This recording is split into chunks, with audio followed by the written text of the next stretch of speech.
Hello मेरे बच्चों, कैसे हो आप सब। उम्मीद करता हूं आप और आपकी जो स्टडी है वो बहुत अच्छी चल रही है। मेरा नाम है नितिन और स्वागत आप सभी का हमारी योद्धा सीरीज की एक नई वीडियो में, जिसके अंदर हम CUET के अंदर सभी चैप्टर्स का मतलब चैप्टर वाइज जो हैं वो बहुत अच्छे एक लेवल के इंपॉर्टेंट क्वेश्चन, PYQs, MCQs, जिसको वो बोलते हैं match the following, reason assertion, statement वाले क्वेश्चन, मतलब बहुत सारे जितने भी क्वेश्चन जो हैं पॉसिबल हो सकते हैं वो हम चैप्टर वाइज कर रहे हैं। और इन क्वेश्चंस का जो लेवल है वो बहुत अच्छे लेवल का होने वाला है और ये वीडियोस जो हैं ये आपके लिए बहुत मतलब कि हेल्पफुल हो सकती हैं, क्योंकि इन वीडियोस में हम बिल्कुल बेसिक से स्टार्ट करते हैं कि बेसिक में क्या क्या हमें पढ़ना है, जल्दी से उसका एक रिवीजन करते हैं और फिर हम क्वेश्चंस की जो है वो प्रैक्टिस करते हैं। ठीक है, तो बच्चे आज की वीडियो में हम जिस चैप्टर को डिस्कस करने वाले हैं उस चैप्टर का नाम है मैट्रिसेस। और अगर आप इस चैप्टर की इंपॉर्टेंस देखो बच्चे, बोर्ड पॉइंट ऑफ व्यू से, मतलब बोर्ड्स में जब आप क्लास 12th में आते हो, हम सबसे पहला चैप्टर आपको मैट्रिसेस करवाते हैं और डिटर्मिनेंट। बट अगर आप इन दोनों चैप्टर्स की वेटेज देखो CUET में, पिछले साल के जो पेपर हुए हैं बहुत ज़्यादा क्वेश्चन, सबसे ज़्यादा क्वेश्चंस मतलब कि आप कह सकते हो कि मैट्रिसेस और डिटर्मिनेंट में से पूछे गए हैं।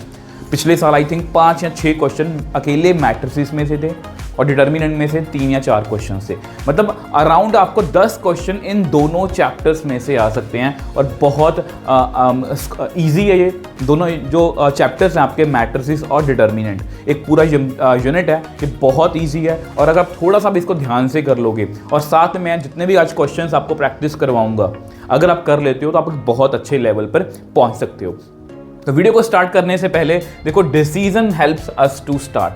देखो हमने एक डिसीजन ले लिया कि हमें जो है वो CUET की तैयारी करनी है। हमने एक डिसीजन ले लिया कि हमें CUET की तैयारी करनी है, हमें CUET के थ्रू जो है एक अच्छे कॉलेज में एडमिशन लेनी है। बट ये डिसीजन तो हमने ले लिया, बट ये पूरा कैसे होगा? Discipline helps us to finish. ये जो डिसिप्लिन वर्ड है, यहाँ पर मैं डिसिप्लिन इसलिए यूज़ कर रहा हूँ कि आपको डिसिप्लिन्ड होना पड़ेगा। आपको पता होना चाहिए कि मुझे इस हिसाब से तैयारी करनी है, मैं एक दिन में कितने घंटे पढ़ रहा हूँ, कितने घंटे मैं मैथ्स को दे रहा हूँ या कितने घंटे जो है वो अदर सब्जेक्ट्स को दे रहा हूँ। ये सब कुछ आपको पता होना चाहिए, क्योंकि अगर आपने ये मतलब कि वो बोलते हैं ना कि जितने भी दिन रह गए हैं, 20, 25, 30 दिन जितने भी रह गए हैं, अगर आपने ढंग से तैयारी कर ली, उसके बाद जब एक अच्छे कॉलेज में, एक अच्छी यूनिवर्सिटी में आपको एडमिशन मिल जाती है ना, तो फिर थोड़ा सा रिलैक्स होते हैं हम कि यस हम एक अच्छे कॉलेज में आ गए, फिर हम उसके आगे का सोचेंगे।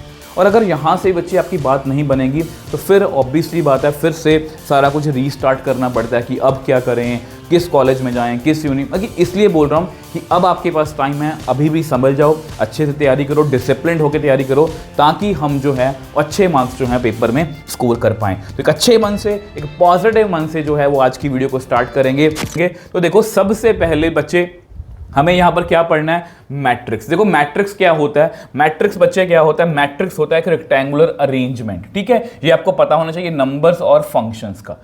जिसमें बच्चे क्या होता है, जिसमें ये एक मैट्रिक्स है। ठीक है, इसमें मैट्रिक्स में देखो, इसको हॉरिजॉन्टल को हम क्या बोलते हैं? रोज, और वर्टिकल को हम क्या बोलते हैं? कॉलम्स। और इसमें अगर आप देखो ध्यान से, इसका ऑर्डर कितना है? 2 क्रॉस 3, ये इसका ऑर्डर है। और ऑर्डर में एक बात याद रखोगे आप, कि ऑर्डर में हमेशा R पहले आता है, C बाद में। प्लीज इसको याद रखोगे। कई बच्चे C आगे लिखते हैं, R पीछे, ये कंफ्यूजन नहीं होनी चाहिए आपको। इजी चैप्टर है, अगर आप ध्यान से करोगे बहुत अच्छे लेवल के क्वेश्चन आप इसमें से प्रैक्टिस कर सकते हो। ठीक है, अब उसके बाद जैसे ही आपको मैट्रिक्स जो है वो अच्छे से क्लियर होता है कि ये मैट्रिक्स है। ठीक है, तो सबसे पहले और इसमें एक बात और ऐड कर दूं, आपको इन एलिमेंट्स का नेम भी पता होना चाहिए। ये कौन सा एलिमेंट है? ये है आपका A11। ये कौन सा है? ये आपका फर्स्ट रो सेकंड कॉलम। अगला कौन सा है? A13। अगला कौन सा है? 21। फिर कौन सा है? 22। फिर कौन सा है? 23। मतलब इस तरह से आपको नेम भी जो है वो एलिमेंट्स के पता होने चाहिए। अब आ जाओ जी टाइप्स पर। टाइप्स बहुत इंपॉर्टेंट है। टाइप्स में सबसे पहले बच्चे क्या आएगी? Rectangular matrix. रेक्टेंगुलर मैट्रिक्स मतलब रोज और कॉलम्स आपस में बराबर नहीं है। उसके बाद स्क्वायर मैट्रिक्स, जिसमें रोज और कॉलम्स क्या होते हैं? बराबर। अभी भी देखो बच्चों को लग रहा होगा कि ये क्या बच्चों वाली चीजें हैं, बट इसमें से बहुत से क्वेश्चन निकल सकते हैं, आपको बताऊंगा। Column matrix. कॉलम मैट्रिक्स क्या होता है? जिसमें कॉलम कितनी होती है? 1। ये कौन सा मैट्रिक्स है? रोज, जिसमें रोज कितनी होती हैं? 1। और जीरो मैट्रिक्स किसमें होता है? कौन सा होता है? जिसमें ऑल एलिमेंट्स कितने होते हैं? 0। अगर आपको बच्चे ये लग रहा है कि इसमें से क्या ही क्वेश्चंस आएंगे, मैं आपको बताता हूं किस तरह के क्वेश्चन आपको आ सकता है। सपोज यहां पर मैं एक मैट्रिक्स लिख दूं जिसका ऑर्डर कितना है? 1 क्रॉस 1, और ऑप्शंस में लिखा होगा कि ये एक स्क्वायर मैट्रिक्स है। ठीक है, और लिखा होगा रो मैट्रिक्स और लिखा होगा कॉलम मैट्रिक्स, ठीक है, और लिखा होगा डायगोनल मैट्रिक्स और लिखा होगा ऑल ऑफ अबव। क्योंकि वैसे ही बोल रहा हूँ, वैसे जैसे 5 ऑप्शंस होंगी वैसे आपको 4 ऑप्शंस ही आएंगी, बट वैसे ही आपको बोल रहा हूँ। तो बच्चे ये एक स्क्वायर मैट्रिक्स भी है, ये एक रो मैट्रिक्स भी है क्योंकि इसमें रोज कितनी है 1, ये एक कॉलम मैट्रिक्स भी है इसमें कॉलम कितनी है 1, ये एक डायगोनल मैट्रिक्स भी है और ऑल, मतलब इस तरह से क्वेश्चंस आपको पूछे जा सकते हैं और आपको वो कंफ्यूज कर सकते हैं। ठीक है जी, नेक्स्ट चलते हैं जी। नेक्स्ट देखो, डायगोनल मैट्रिक्स को हमें बहुत ध्यान से पढ़ना है। कोई भी मैट्रिक्स को हम डायगोनल कब बोलते हैं? All elements are zero except diagonal elements. अब देखो इसको लेके कंफ्यूजन भी आपको हो सकती है। तो ये आपका एक डायगोनल मैट्रिक्स है जिसमें बच्चे ये वाले जो एलिमेंट्स हैं इनको हम डायगोनल एलिमेंट्स बोलते हैं, इनको नहीं बोलते। कई बच्चे इसमें भी कंफ्यूज होते हैं, तो इनको नहीं बोलते। ये डायगोनल एलिमेंट्स की पहचान क्या होती है? कभी भी इस तरह के एलिमेंट्स को हम क्या बोलते हैं? Diagonal elements. ये याद रखोगे, ये कौन से एलिमेंट्स हैं? Diagonal elements. क्यों? क्योंकि देखो यहाँ पर कौन सा एलिमेंट है? ये 1 1, ये कौन सा है? ये 2 2, ये कौन सा है? ये 3 3। ठीक है, तो ये याद रखोगे कि जितने भी ऐसे एलिमेंट्स हैं उनको हम डायगोनल एलिमेंट्स बोलते हैं। और डायगोनल मैट्रिक्स कौन होता है? जिसमें डायगोनल एलिमेंट्स को छोड़ के बाकी सभी क्या होते हैं? जीरो। और आजकल इसका एक नया क्वेश्चन आ रहा है जो बोर्ड्स में भी आया था कि इसकी वो बोलते हैं ना जर्नल फॉर्म। इसकी जर्नल फॉर्म को हम ऐसे लिख सकते हैं, A I J is equal to A I J not equal to 0 if I is equal to J, और ए आई जे की वैल्यू कितनी आएगी? 0 if I not equal to J. तो ये भी एक डायगोनल मैट्रिक्स लिखने का तरीका है। पेपर में आपको ये भी आ सकता है कि ये किसको रिप्रेजेंट कर रहा है। ध्यान से देखो, आई नॉट इक्वल टू जे, ये 1 2 है, ये 1 3 है, ये सभी क्या है? 0। आई इज इक्वल टू जे मतलब 1 1 2 2 3 3, ये 0 नहीं होता। तो ये डायगोनल मतलब कि मैट्रिक्स को लिखने का तरीका है।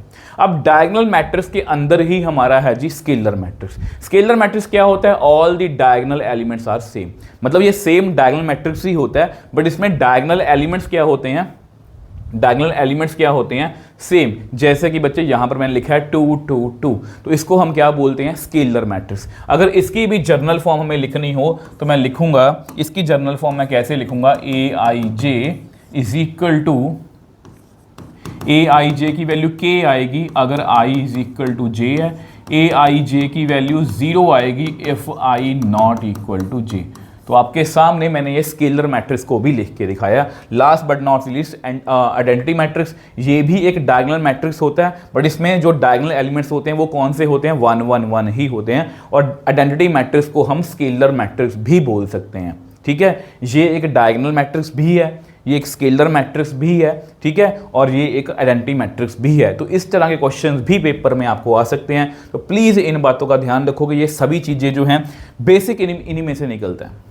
ठीक है जी, अब नेक्स्ट चलते हैं जी। नेक्स्ट आ गई जी इक्वलिटी। अब कोई भी दो मैट्रिसेस इक्वल कब होते हैं? जब both should have same order. दोनों का ऑर्डर क्या होना चाहिए? Same. Corresponding element should be same. जैसे इसको मैं लिख के दिखाता हूँ ए बी सी डी। इसका ऑर्डर कितना बच्चे? 2 क्रॉस 2।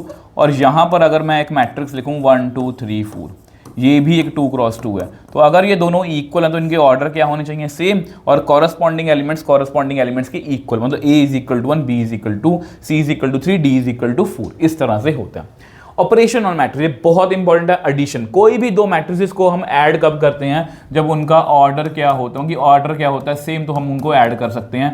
1 में 5 ऐड किया, 6 2 में 6 ऐड किया, 8 3 में 7 ऐड किया, 10 4 में 8 ऐड किया, 12।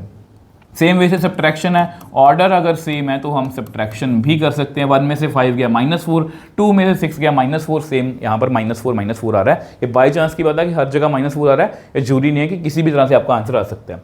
स्केलर मल्टीप्लिकेशन, अब किसी भी मैट्रिक्स को हम किसी भी कांस्टेंट से, मतलब स्केलर से मल्टीप्लाई कर सकते हैं और हर एक एलिमेंट को करना है। 3 1 3, 3 2 6, 3 3 9, 3 4 12। ये बात याद रखोगे, डिटर्मिनेंट में ये बात ट्रू नहीं होती, तो इस बात का ध्यान रखोगे। ये छोटी छोटी बातें हैं।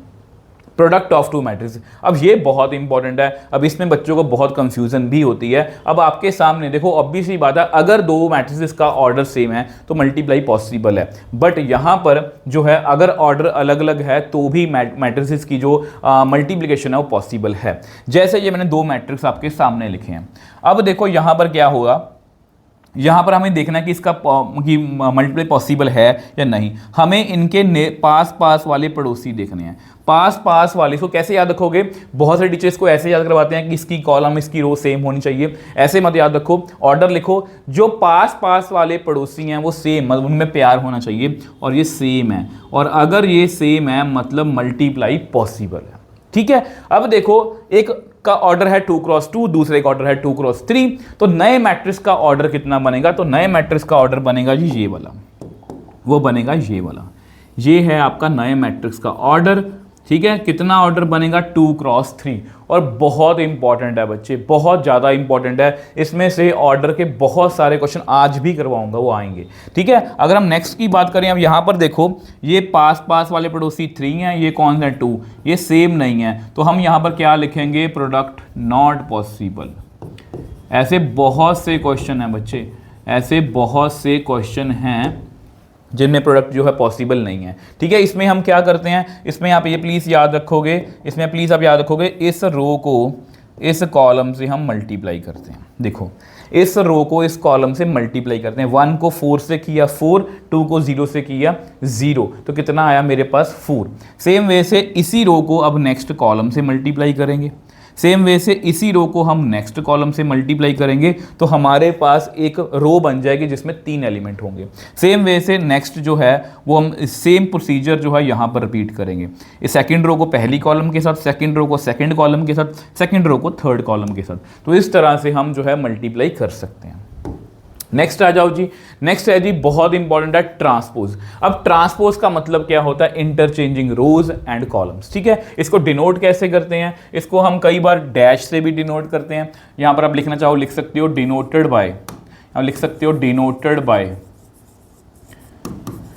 इसको आप ऐसे भी लिख सकते हो ए डैश, और इसको आप ऐसे भी लिख सकते हो ए का ट्रांसपोज। ठीक है जी, अब देखो अब इसमें बेसिकली करना क्या होता है, याद रखना है कि अगर ए मैट्रिक्स का मैं 2 बार ट्रांसपोज कर दूं, आप खुद भी चेक कर सकते हो, जैसे 1 2 3 4 है, यहाँ ऐसे कर लो, यहाँ 5 6 लिख लो, इसका ट्रांसपोज करो। ठीक है, इसका ट्रांसपोज करना तो कितना आएगा 1 2 5 3 4 6। ठीक है जी, ये ट्रांसपोज आ गया। अब फिर से ट्रांसपोज करो तो 1 3 2 4 5 6, तो ध्यान से देखो वही मैट्रिक्स बराबर आ गया। तो किसी भी मैट्रिक्स का डबल ट्रांसपोज ए होता है, ए प्लस बी का transpose A transpose plus B transpose होता है, ए माइनस बी का transpose A transpose minus B transpose होता है, और स्केलर से कोई फर्क नहीं पड़ता कि कोई स्केलर है, कांस्टेंट है। ठीक है, तो इसको ऐसे लिख सकते हैं। और ये बहुत इंपॉर्टेंट है बच्चे, इसका आपको पेपर में क्वेश्चन भी आ सकता है कि ए बी का ट्रांसपोज कितना होता है, बी ट्रांसपोज ए ट्रांसपोज, उल्टा।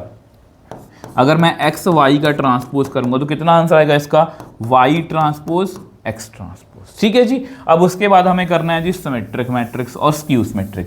कोई भी मैट्रिक्स सिमेट्रिक कब होता है, जब उसका ट्रांसपोज अपने ही, मतलब ट्रांसपोज लेने से कोई फर्क ना पड़े, उसको हम सिमेट्रिक मैट्रिक्स बोलते हैं। और अगर ट्रांसपोज लेने से माइनस का फर्क पड़ जाए, उसको हम स्क्यू सिमेट्रिक मैट्रिक्स जो है वो बोलते हैं।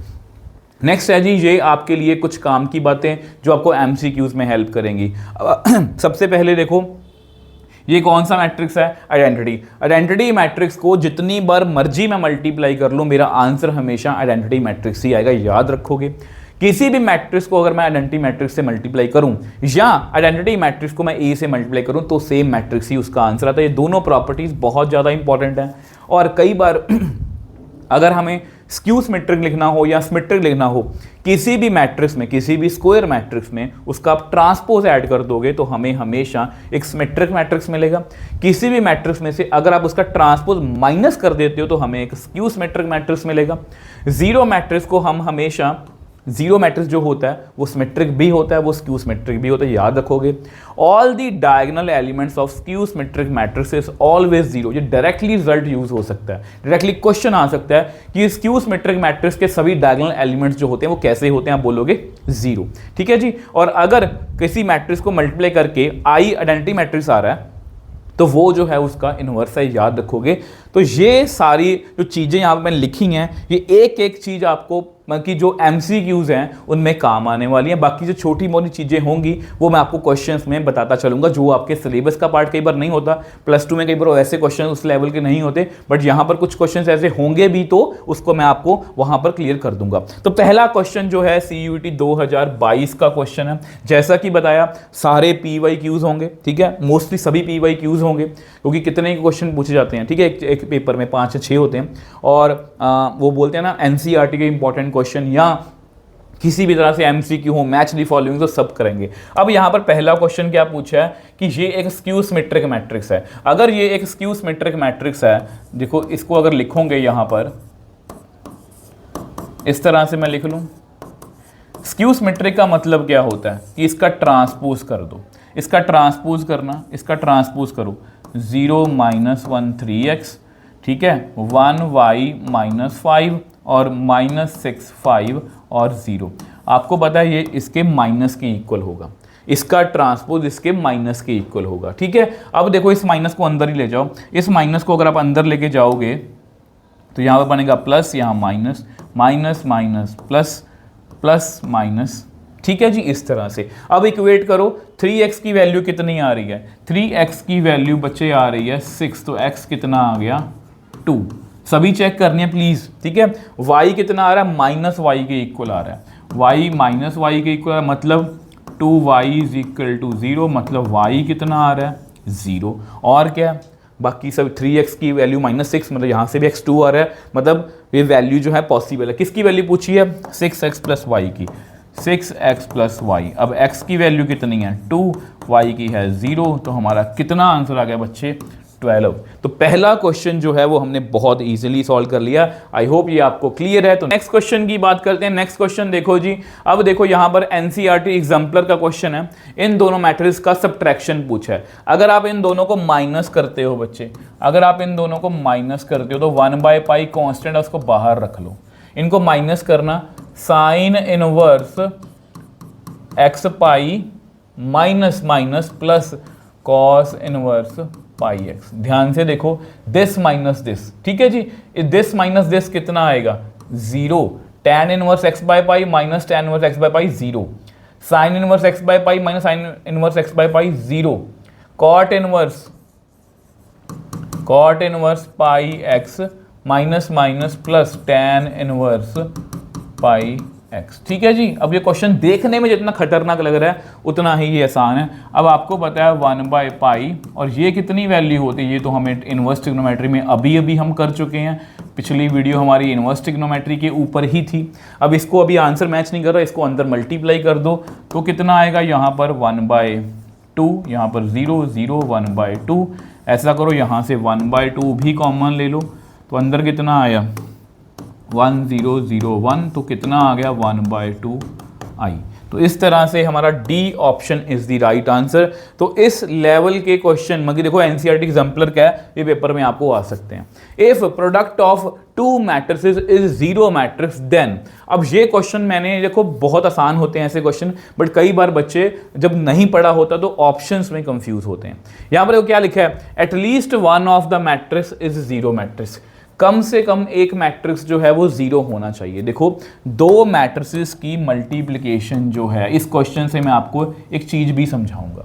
2 मैट्रिसेस की मल्टीप्लिकेशन जो है वो 0 है, तो क्या बोल रहे हैं, इनमें से कम एक 0 होना चाहिए। बोथ मैट्रिक्स आर 0, दोनों 0 होने चाहिए। It is not necessary that one of the matrix is 0, none of the above. तो देखो यहाँ पर कैसे करेंगे। अब ये क्वेश्चन ना बेसिकली हम बच्चों को बोर्ड्स में भी पढ़ाते हैं कि अगर कोई 2 मैट्रिसेस हमें लिखने हो जो खुद नॉन 0 हो बट उनका प्रोडक्ट 0 आए, तो इसके लिए एक ही एग्जांपल है। इसको आप ऐसे कर सकते हो, देखो इसको आप ऐसे लिख लो 0 0, यहां पर कुछ भी लिख लो, यहां पर लिखो जी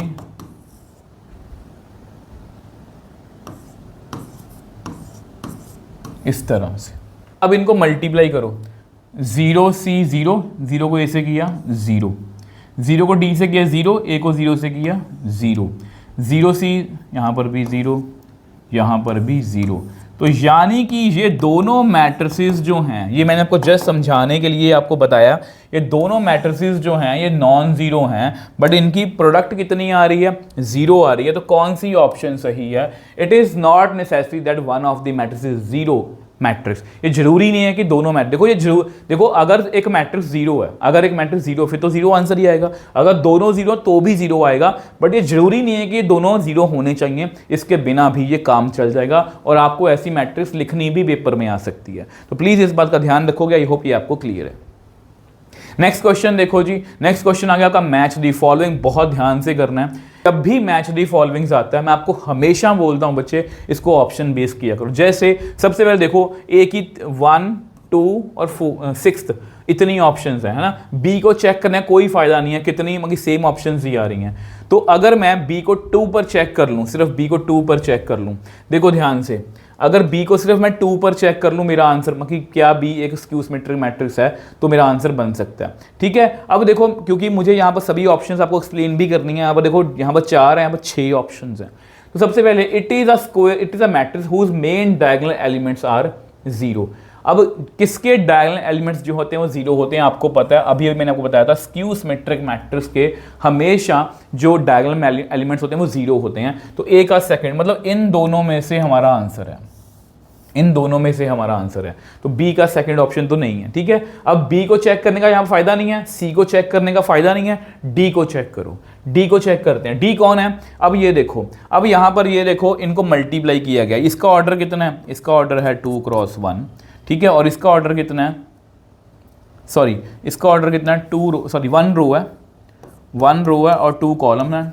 इस तरह से इसको मल्टीप्लाई करोगे तो x -2 और इसको करोगे तो 0 + 0। ठीक है, अब यहाँ पर इज इक्वल टू, अब यहाँ पर एक 0 मैट्रिक्स दी हुई है। अब यहाँ पर देखो हमारे पास क्या है, x -2 0। अब यहाँ पर 0 मैट्रिक्स दी हुई है जिसका ऑर्डर कितना है? 1 क्रॉस 2। तो वो भी इस तरह से होगा, 1 रो 2 कॉलम्स। तो x -2 किसके इक्वल है? 0 के। तो x की वैल्यू कितनी आ गई? 2। तो यहाँ पर इस D का आंसर कितना? 5th। D का आंसर 5th इस ऑप्शन में है।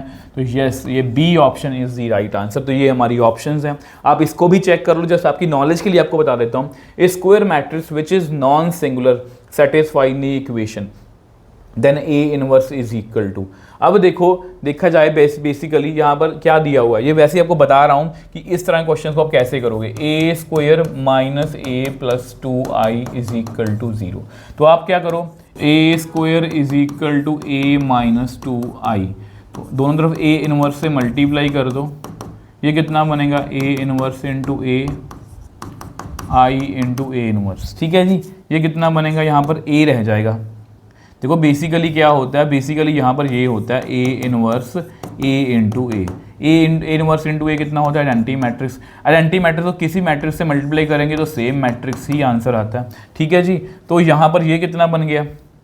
Identity matrix. तो यहाँ पर आई इंटू ए कितना होगा? ए। तो ए इनवर्स की वैल्यू कितनी आ गई? ए इनवर्स की वैल्यू आ गई आई माइनस ए बाय ये वाली। तो ये ऑप्शन है जी, सी का 4th है, सी का 4th है। मगर वैसे ही वो तो आपको आंसर तो पता लग ही गया, मैं जस्ट आपको समझाने की कोशिश कर रहा हूँ। जैसे इसको समझाऊँ मैं आपको। देखो यहाँ पर क्या लिखा हुआ है, ये आयोटा दिया हुआ है। ठीक है, आयोटा या आयटा जो मर्जी बोल लो। ए की वैल्यू कितनी दी हुई है हमें? ए की वैल्यू दी हुई है हमें आयटा 0 0 आयटा। और उन्होंने हमसे, देखो अगर मैं इसको मल्टीप्लाई करूँ, इसको ऐसे लिख लो, आयटा कॉमन ले लो, 1 0 0 1। ठीक है, तो अगर आप ए स्क्वायर करोगे तो कितना आएगा?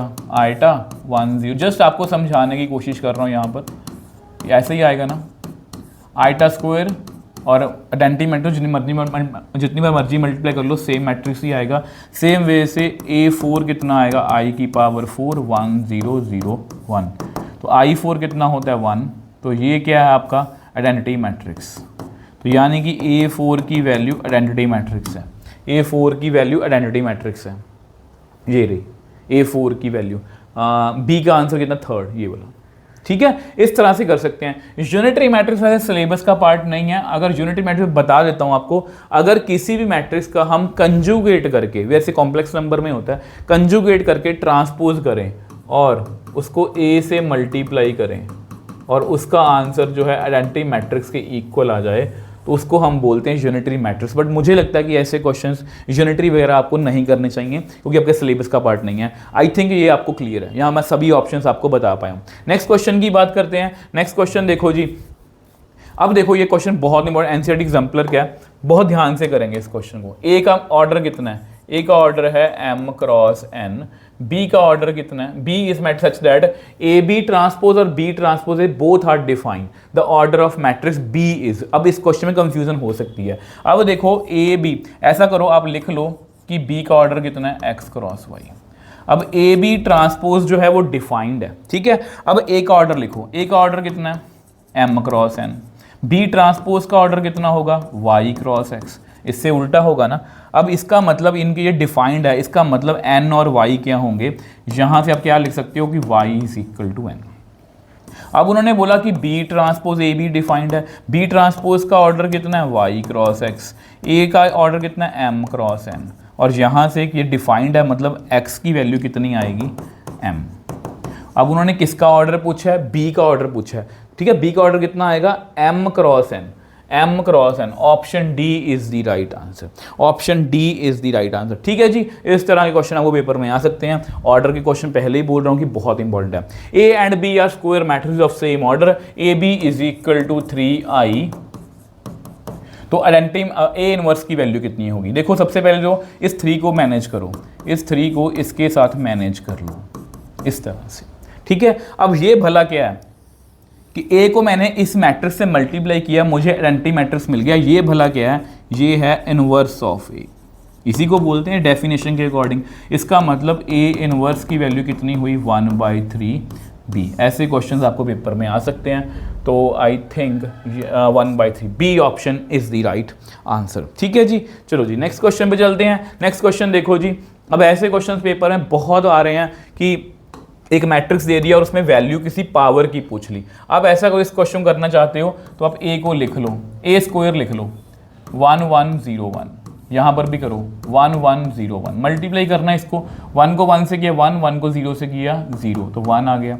1 को 1 से किया 1, 1 को 1 से किया 2, मतलब 1 2 आ गया यहाँ पर। 0 0 0 1, ठीक है। एक बार कंफ्यूजन दूर करने के लिए ए क्यूब भी कर लो, इसको आप ऐसे कर सकते हो। ये है 1201, यहाँ पर कितना 1101, इसको भी करो 1 0 1 2, कितना बन गया 3 0 0 0 1। तो बेसिकली देखा जाए ए क्यूब का आंसर ये 3 आ रहा है, ए स्क्वायर का आंसर यहाँ पर 2 आ रहा है, तो ए एन का आंसर कितना होगा? Option A is the right answer. मतलब ऐसे क्वेश्चंस में आपकी पकड़ होनी चाहिए बच्चे। नेक्स्ट क्वेश्चन की बात करते हैं। अब इसका आंसर पूछा, बहुत आसान है। अब देखो इसको 12 मत समझना, सबके ऑर्डर लिख लो पहले, सबके ऑर्डर लिख लो, सबके ऑर्डर लिख लो।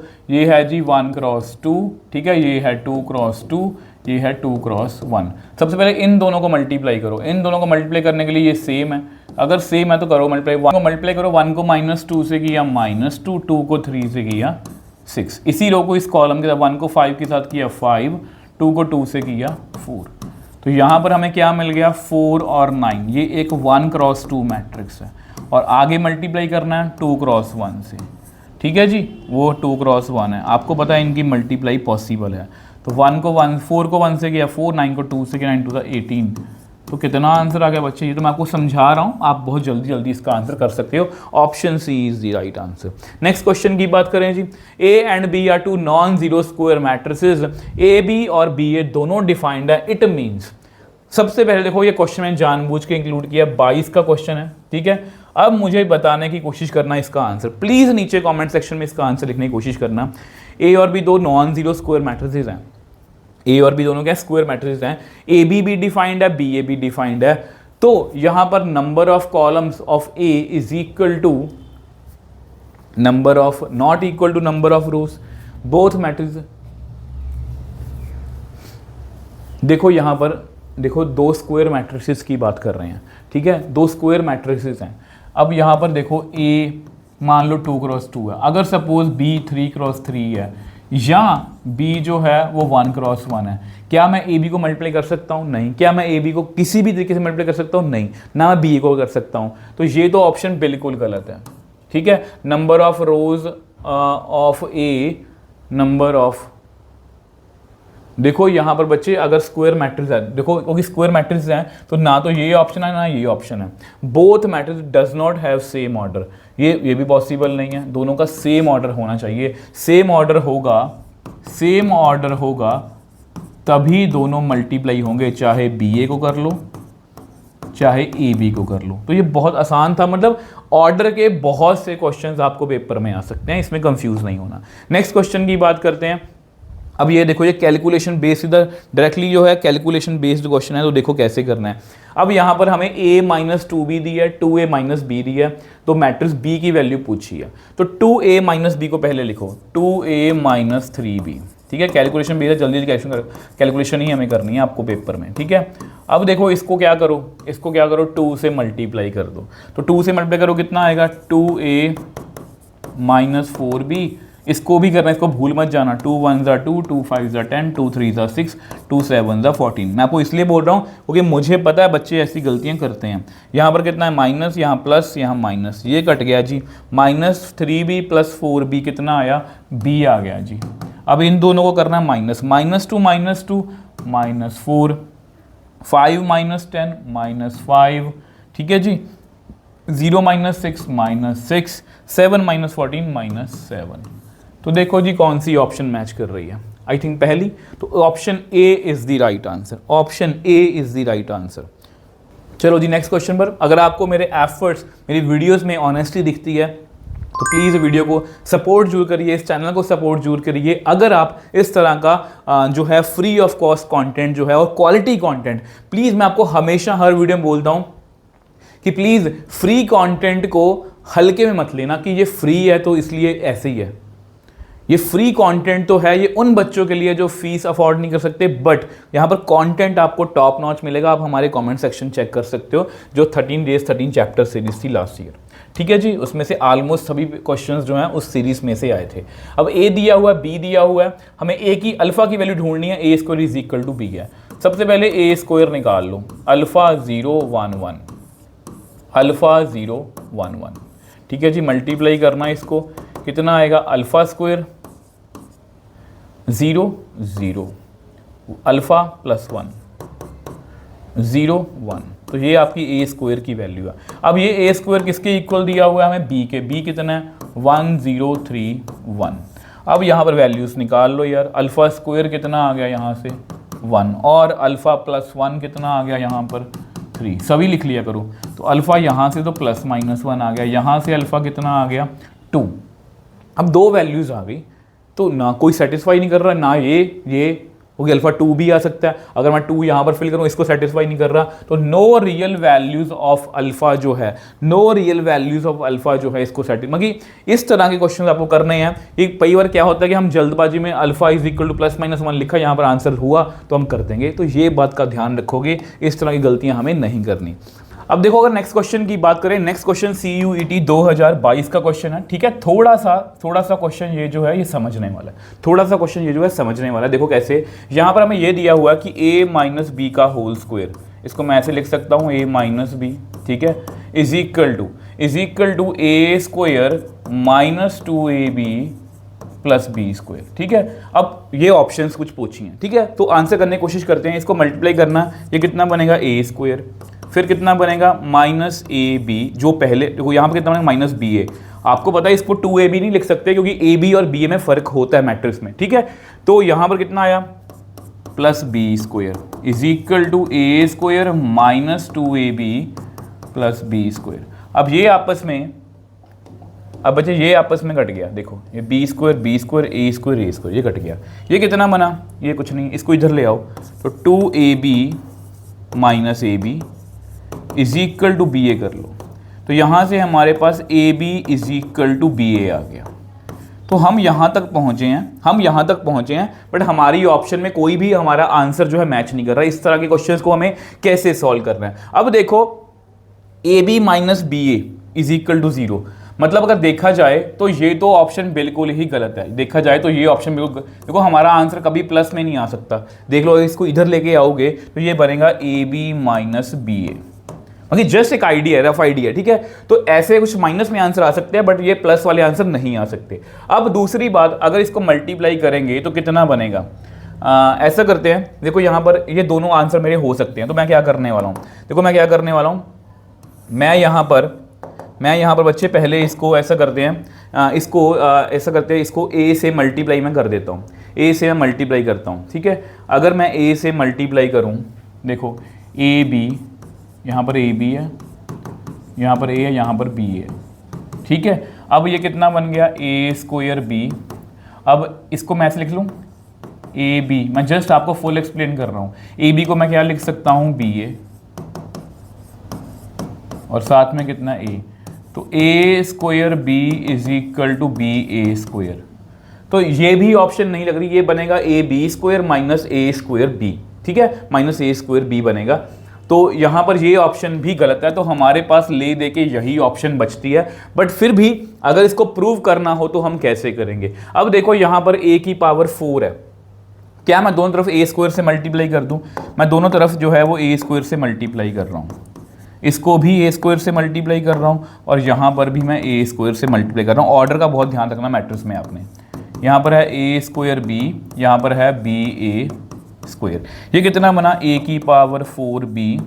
ये कितना बना? इसको ऐसे लिख लो, ए स्क्वायर बी इंटू ए स्क्वायर। ये बना ए 4 बी। ये कितना बना? इसको मैं क्या लिख सकता हूँ? B A square. तो ए 4 बी इज इक्वल टू, ये जस्ट आपको समझाने के लिए, ठीक है।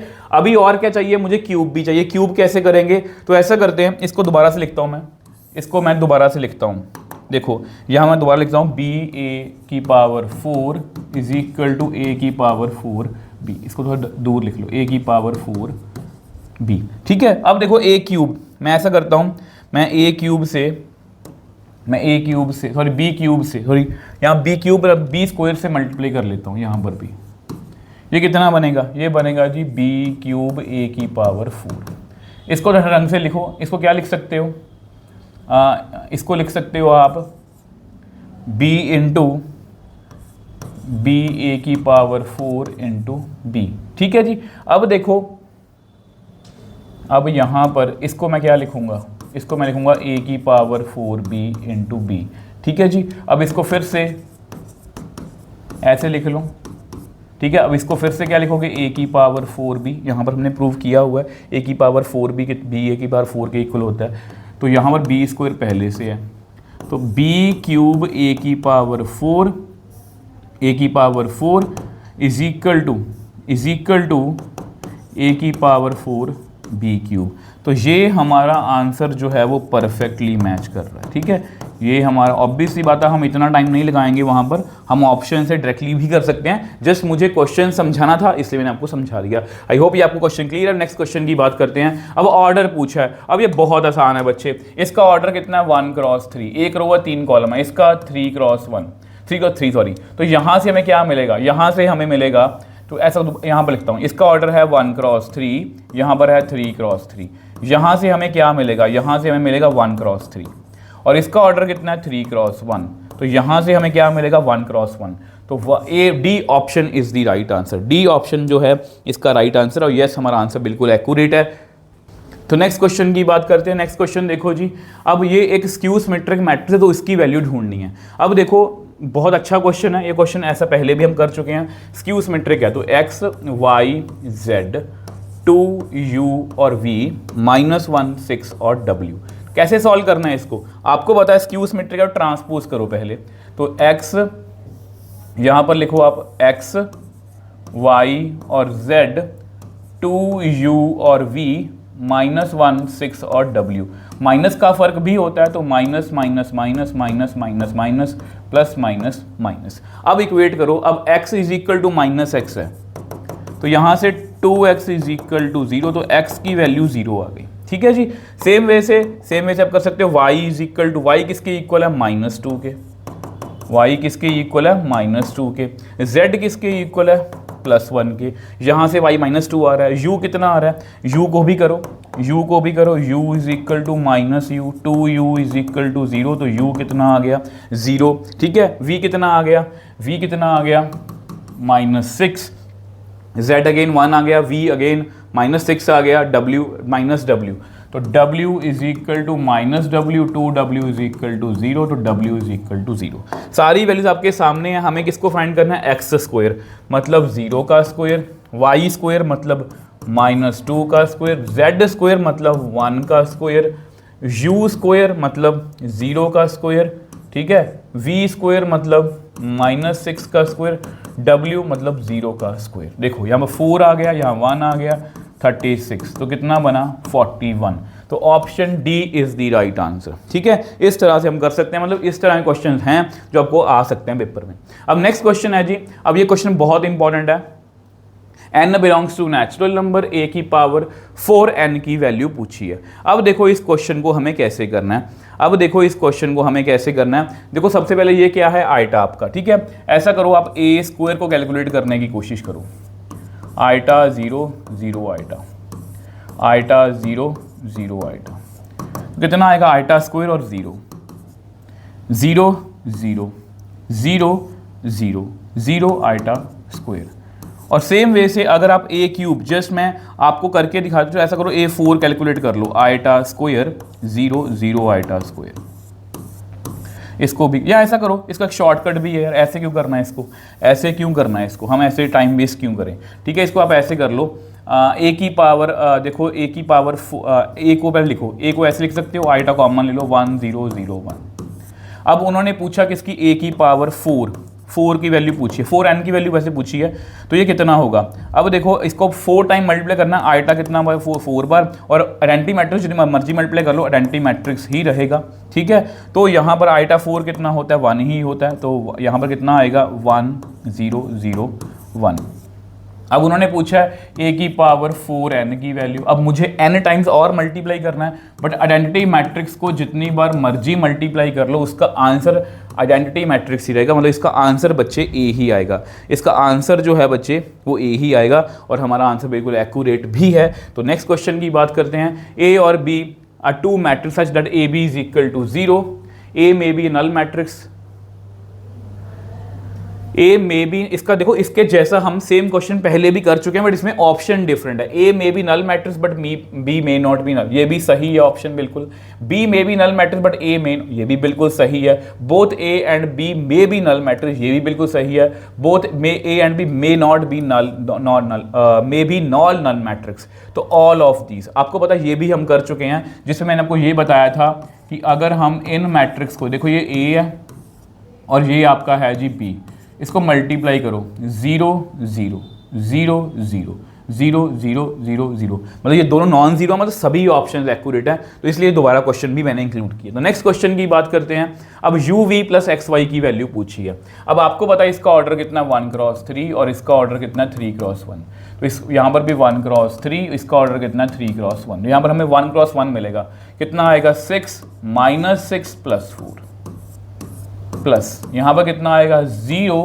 + 4 + 12, तो यहाँ पर आ गया 4 + 16 मतलब 20 आ गया, तो 20, तो D option is the right answer, D option is the right answer, yes बिल्कुल सही है, ठीक है जी। तो नेक्स्ट क्वेश्चन की तरफ चलते हैं। अब देखो यहाँ पर ए का order m cross, okay, m not equal to p, बहुत अच्छा क्वेश्चन है। देखो ए का ऑर्डर कितना है, ए का ऑर्डर है m क्रॉस n और बी का ऑर्डर कितना है n क्रॉस p। उन्होंने ये पूछा है और साथ में इंफॉर्मेशन क्या गिवन है, m जो है वो p के इक्वल नहीं है, 2023 का क्वेश्चन है भाई, ठीक है। देन अब देखो वैसे देखा जाए, मुझे पता है कि ये कभी भी ट्रू नहीं होता, A B transpose is equal to A transpose B transpose नहीं होता, तो मैं पहले ए ऑप्शन को ही चेक कर रहा हूँ। अब मुझे ये बताओ ए बी का आंसर कितना आएगा, अगर मैं ए बी को मल्टीप्लाई करूँ तो ए बी का ऑर्डर कितना होगा m क्रॉस p, और ए बी ट्रांसपोज का ऑर्डर कितना होगा, वो होगा p क्रॉस m, ठीक है जी। अब सेम वे से आप ऐसा करो, बी ट्रांसपोज का ऑर्डर लिखो। बी ट्रांसपोज होगा आपका पी क्रॉस एन और ए ट्रांसपोज होगा आपका एन क्रॉस एम। अब इसका ऑर्डर कितना बनेगा? इसका ऑर्डर बनेगा जी पी क्रॉस एम। तो यही ऑप्शन सही है, A option is the right answer. मतलब इस तरह के ऑर्डर के बहुत से क्वेश्चन आपको पेपर में आ सकते हैं। नेक्स्ट क्वेश्चन की बात करते हैं। अब ए मैट्रिक्स दिया हो, then which of the following statements are correct. अब ये एक स्क्वायर मैट्रिक्स है, यस बिल्कुल सही है। A inverse exist. A inverse किसी भी मैट्रिक्स का कब एग्जिस्ट करता है? जब उसका डिटर्मिनेंट क्या होता है? Non zero. ये कितना आएगा? इसका डिटर्मिनेंट कितना आएगा? 10 + 9 मतलब 19 नॉट इक्वल टू 0। ठीक है, 10 और 3, ठीक बिल्कुल सही है। ए इनवर्स एग्जिस्ट करेगा। ठीक है, A B, A is a symmetric matrix. ये सिमेट्रिक मैट्रिक्स है? नहीं, ये सिमेट्रिक मैट्रिक्स नहीं है। ठीक है, अब देखो हमारी ऑप्शन भी मैच कर रही है, ए बी। सी वाला, मगर सी वाला ये भी गलत है, ये भी गलत है। अब इन दोनों में है। अब डी को चेक कर लो। ए डिटर्मिनेंट 19 वो हम निकाल चुके हैं, ये भी सही है। ए इज अ नल, ये बिल्कुल गलत है। A B and D only. तो C option is the right answer. C option is the right answer. I hope ऐसे क्वेश्चन, मतलब अच्छे क्वेश्चन हैं, इनसे आपका लेवल बहुत इंक्रीज होगा। अब देखो, value of r which the matrix product is equal to identity matrix. अब देखो ऐसे क्वेश्चंस भी पेपर में आपको आ सकते हैं कि यहाँ पर जो मैट्रिक्स प्रोडक्ट है, देखो यहाँ पर कितना है? Plus 14x 7x 0 1 0 x -4x -2x। अगर मैं इन दोनों को आपस में मल्टीप्लाई करता हूँ is equal to identity matrix, तो जो है मतलब कि कितना, मतलब कि x की वैल्यू कितनी होगी? ठीक है, तो मल्टीप्लाई करो -2x, ठीक है, -2x 0 7x। ठीक है जी, -2x 0 7, जल्दी जल्दी आपको करना है। 28x 0 -28x, 14x 0 -14x, 0 0 0 0 1 0 0 1 0 sorry 0 1 0 yes 0 0 0। Next करो जी, -x 0 + x। ठीक है, आप जल्दी जल्दी कर सकते हो। 14x -2 -4x। ठीक है, 7x 0 -7 सॉरी 7x 0 -2x। तो इस तरह से है। तो ये आइडेंटिटी मैट्रिक्स के इक्वल है, मतलब ये किसके इक्वल है? Identity matrix 1 0 0 0 1 0 0 0 1। अब आपको पता है ये कितना 0 है, ये भी 0 है। यहाँ कितना आया? 5x। तो 5x इज इक्वल टू 1 है। x की वैल्यू कितनी आई? 1/5। तो जल्दबाजी मत करना, आंसर करने में सभी चेक कर लो। ये कितना है? 0 है, छोड़ दो इसको। ये कितना है? 10x -2, इसको भी 0 के इक्वल रखो। 10x इज इक्वल टू 2 और x कितना आएगा? 1/5 ही आएगा। ठीक है, इसको भी 5x इज इक्वल टू 1, तो यहाँ से भी x, मतलब ये प्लीज़ चेक कर लेना। ये क्वेश्चन मैंने इसलिए इंक्लूड किया है कि बच्चे यहाँ पर आंसर कर देते हैं, बट कई बार यहाँ पर अगर आंसर डिफरेंट आ गया तो आपको ध्यान रखना पड़ेगा कि ऑप्शन जो है कुछ और भी हो सकता है। तो A option is the right answer. Next question की बात करते हैं हम। नेक्स्ट क्वेश्चन देखो जी कैसा है। देखो, अगर आपको वीडियो प्लीज़ अच्छी लग रही है तो वीडियो को प्लीज़ लाइक और शेयर जरूर कीजिए।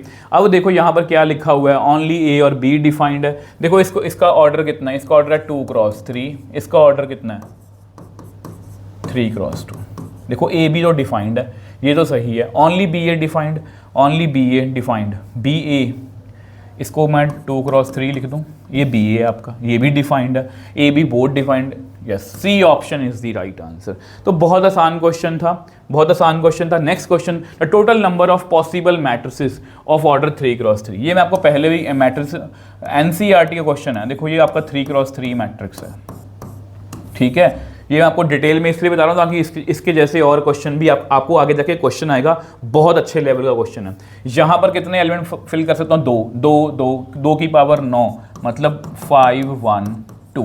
तो D option is the right answer. ठीक है, ये क्वेश्चन इसलिए इंक्लूड करवाया क्योंकि इसके जैसा और क्वेश्चन भी आपको आगे जाके आएगा। अब x + y की वैल्यू पूछा तो सबसे पहले 2x + y को 7 लिखो बच्चे। ठीक है, और 4x यहाँ ऐसा करो, हाँ 4x is equal to 7y - 13 5x minus 7 is equal to y, 4x is equal to x plus 6, तो 3x is equal to 6, x कितना आ गया 2। अगर x 2 आ गया यहाँ पर फिल कर लो, तो यहाँ पर y कितना आएगा, y कितना आएगा बच्चे यहाँ पर, तो y आई थिंक आएगा 3। ठीक है, x को 2 यहाँ पर फिल करना, 8 प्लस 13 कितना बना 21, y यहाँ पर भी 3 आ रहा है, यहाँ पर भी फिर चेक कर लो, यस यहाँ पर भी 3 आ रहा है, तो x is equal to 2, y is equal to 3। तो सम पूछा है जी उनका, 2 प्लस 3 का सम कितना होगा 5। तो B option is the right answer. Next question पे चलें जी। नेक्स्ट क्वेश्चन देखो जी, नेक्स्ट क्वेश्चन देखो। अब ये भी एनसीईआरटी का क्वेश्चन है, बट थोड़ा सा घुमा के उन्होंने पूछ लिया। ई थीटा की वैल्यू दी हुई है, ई अल्फा इंटू ई बीटा की वैल्यू पूछी है, ई अल्फा ई बीटा। ठीक है, तो यहाँ पर आएगा कॉस अल्फा साइन अल्फा। देखो देखो यहाँ पर ना पता क्या होता है, आपको पूरे क्वेश्चन सॉल्व करने की नीड नहीं होती, आपको एक आंसर का आइडिया भी लग जाता है। जैसे इस क्वेश्चन में लगेगा आपको आंसर का idea, but being a teacher यहाँ पर मैं आपको पढ़ा रहा हूँ तो मुझे पूरा ही सॉल्व करना पड़ेगा, बट आपको एक आइडिया हो जाएगा कि इसका आंसर इतना आएगा। जब इसको मल्टीप्लाई करोगे तो कितना आएगा, cos alpha cos beta minus sine alpha sine beta. इसको करो जी, cos alpha sine beta plus sine alpha cos beta. इसको करो जी, minus sine alpha cos beta minus cos alpha sine beta. इसको करो जी, minus sine alpha sine beta plus cos alpha cos beta. अब देखो आपको यहीं से आइडिया लग जाएगा ये किसका फॉर्मूला है। ये फॉर्मूला है बच्चे कॉस अल्फा प्लस बीटा का, cos alpha cos beta minus sine alpha sine beta. ये किसका फॉर्मूला है, ये है जी आपका साइन अल्फा प्लस बीटा का। आपको यहीं से आइडिया हो जाएगा कि आपका आंसर कितना आने वाला है। यहाँ पर इसे माइनस कॉमन लोगे तो अंदर कितना आएगा, ये देखो इस तरह से। तो ये साइन अल्फा प्लस बीटा का ही फॉर्मूला है, तो बाहर माइनस है, बाहर माइनस है तो कैसे लिखेंगे, साइन अल्फा प्लस बीटा। और अगर इसको मैं पहले लिखूं cos alpha cos beta minus sine alpha sine beta, तो ये आपका कॉस अल्फा प्लस बीटा का फॉर्मूला है। तो अब ये देखो किसका बन रहा है फॉर्मूला, ई अल्फा प्लस बीटा का फॉर्मूला बन रहा है। मतलब C option is the right answer. मैंने आपको पहले ही बताया था कि ये बड़ी आसानी से हम क्वेश्चन सॉल्व कर सकते हैं और आपको आधे क्वेश्चन में ही आइडिया हो जाएगा। अब देखो यहाँ पर ये क्वेश्चन बहुत इंपॉर्टेंट है, इसमें जो है आपको कंफ्यूजन हो सकती है। एक बार वीडियो को पॉज करो, इसको खुद से सॉल्व करके देखो, इसमें पक्का कंफ्यूजन होगी। अब देखो सबसे पहले ए एन की वैल्यू पूछी है, ए स्क्वायर को सॉल्व करो, इसमें आपको पक्का कंफ्यूजन होगी। 1 + 1 2 1 1 2 1 1 2 1 1 2। ठीक है, अगर आप ए क्यूब को कैलकुलेट करोगे, कुछ बच्चे यहाँ पर सोचते हैं कि यहाँ पर 3 3 3, मतलब इस तरह से देखो यहाँ पर क्या आएगा, इसको लिखोगे 2 2 2 2, यहाँ पर कितना आएगा 1 1 1 1। ठीक है, तो कितना आंसर आएगा 2 2 4, यहाँ पर भी 4, यहाँ पर भी 4, यहाँ पर भी 4। ठीक है, तो अगर हम नेक्स्ट कैलकुलेट करें तो कितना आएगा, A4 को, A4 का मतलब क्या हुआ, A4 का मतलब ये हुआ कि हमें ए क्यूब और इसको मतलब कि मल्टीप्लाई करना है। ए क्यूब मतलब इसको, ए क्यूब मतलब 4 4 4 4 और यहाँ पर 1 1 1 1 1, कितना आएगा 8 8 8 8। ठीक है, अभी तक आइडिया नहीं लग पा रहा कि किस तरह से आंसर आ रहा है। ध्यान से देखो, अगर हम यहाँ पर इसको 2 कॉमन ले लें, अंदर कितना आएगा 1 1 1 1। यहाँ से 2 की पावर 2 कॉमन ले लें तो कितना आएगा 1 1 1 1। यहाँ से 2 की पावर 3 कॉमन ले लें तो कितना आएगा 1 1 1 1। ए स्क्वायर का आंसर 2 की पावर 1 है, ए क्यूब का आंसर 2 की पावर 2 है, ए 4 का आंसर 2 की पावर 3 है, तो ए एन का आंसर कितना होगा 2 की पावर n-1 इंटू ए। ये आपका क्या है, ए है। ठीक है, इसको आप लिख सकते हो 2a, इसको आप लिख सकते हो 2 स्क्वायर है, इसको आप लिख सकते हो 2 की पावर 3a, तो 2 की पावर n-1a। तो C option is the right answer. तो प्लीज़ इस बात का ध्यान रखोगे, ऐसे क्वेश्चन बहुत ज़्यादा इंपॉर्टेंट है जिनमें वो a n की वैल्यू पूछते हैं। अब देखो आसान क्वेश्चन है, 2x2 मैट्रिक्स है, ठीक है, 2x2 मैट्रिक्स है, तो आपको पता है एलिमेंट कौन कौन से होते हैं, A11, A12, A21, A22, ठीक है। अब आपको पता है A11 मतलब A11 का मतलब I और J आपस में इक्वल है, यहाँ 1 आएगा, ठीक है, I और J इक्वल नहीं तो 0 आएगा, यहाँ पर 0 आएगा, यहाँ पर 1 आएगा। किसकी वैल्यू पूछी है, अच्छा A स्क्वायर की वैल्यू पूछी है। अब ये आपका A है, तो A स्क्वायर की वैल्यू, ये आपका आइडेंटिटी मैट्रिक्स है, तो कितना आंसर आएगा, इसका आंसर A ही आएगा, यही आएगा, इसका आंसर भी यही आएगा।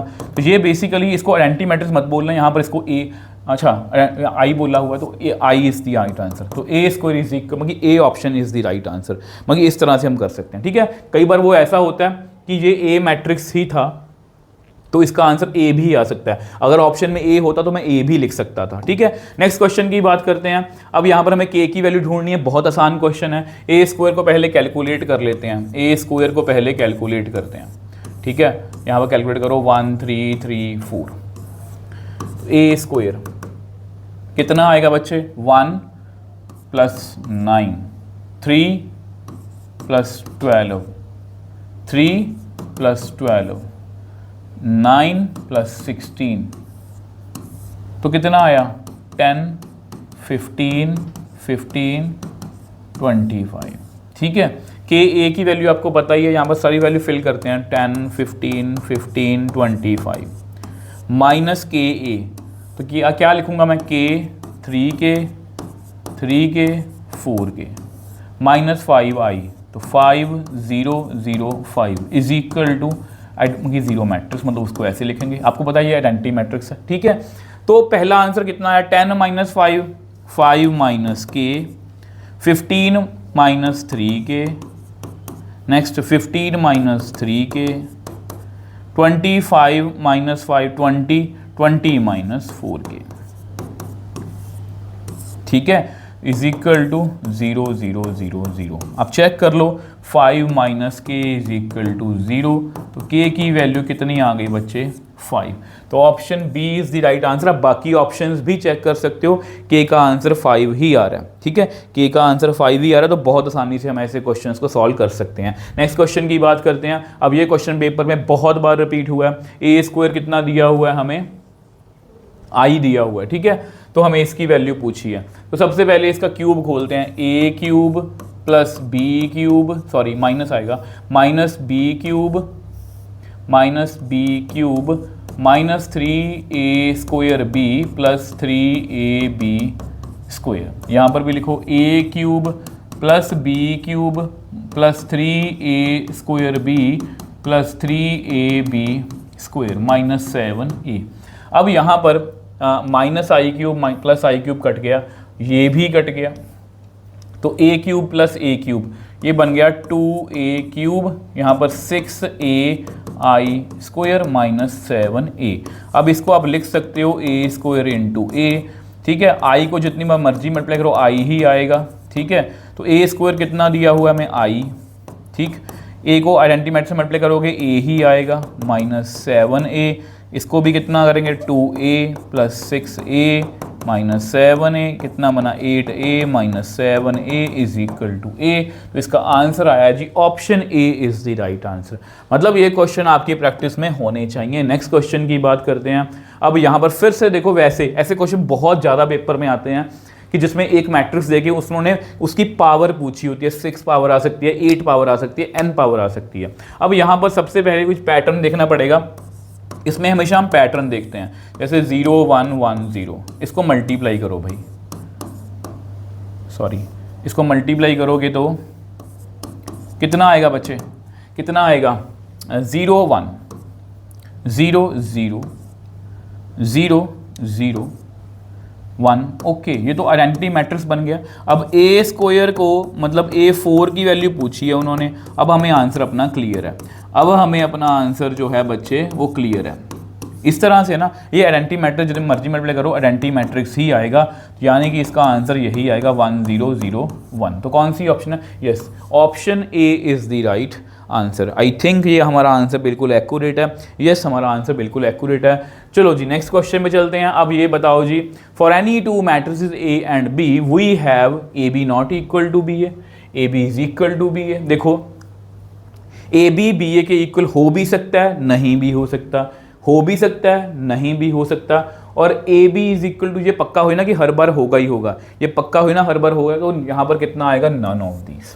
क्योंकि देखो बच्चे ये हो भी सकता है, ये भी हो सकता है और ये भी हो सकता है, बट पक्का नहीं है कि किसी मैट्रिक्स के लिए उसका प्रोडक्ट जीरो ही होगा, तो इसका आंसर कितना आएगा, none of these. Next question की बात करते हैं। अब ये डायरेक्टली एनसीईआरटी से क्वेश्चन उन्होंने उठाया, डायरेक्टली एनसीईआरटी से क्वेश्चन उठाया।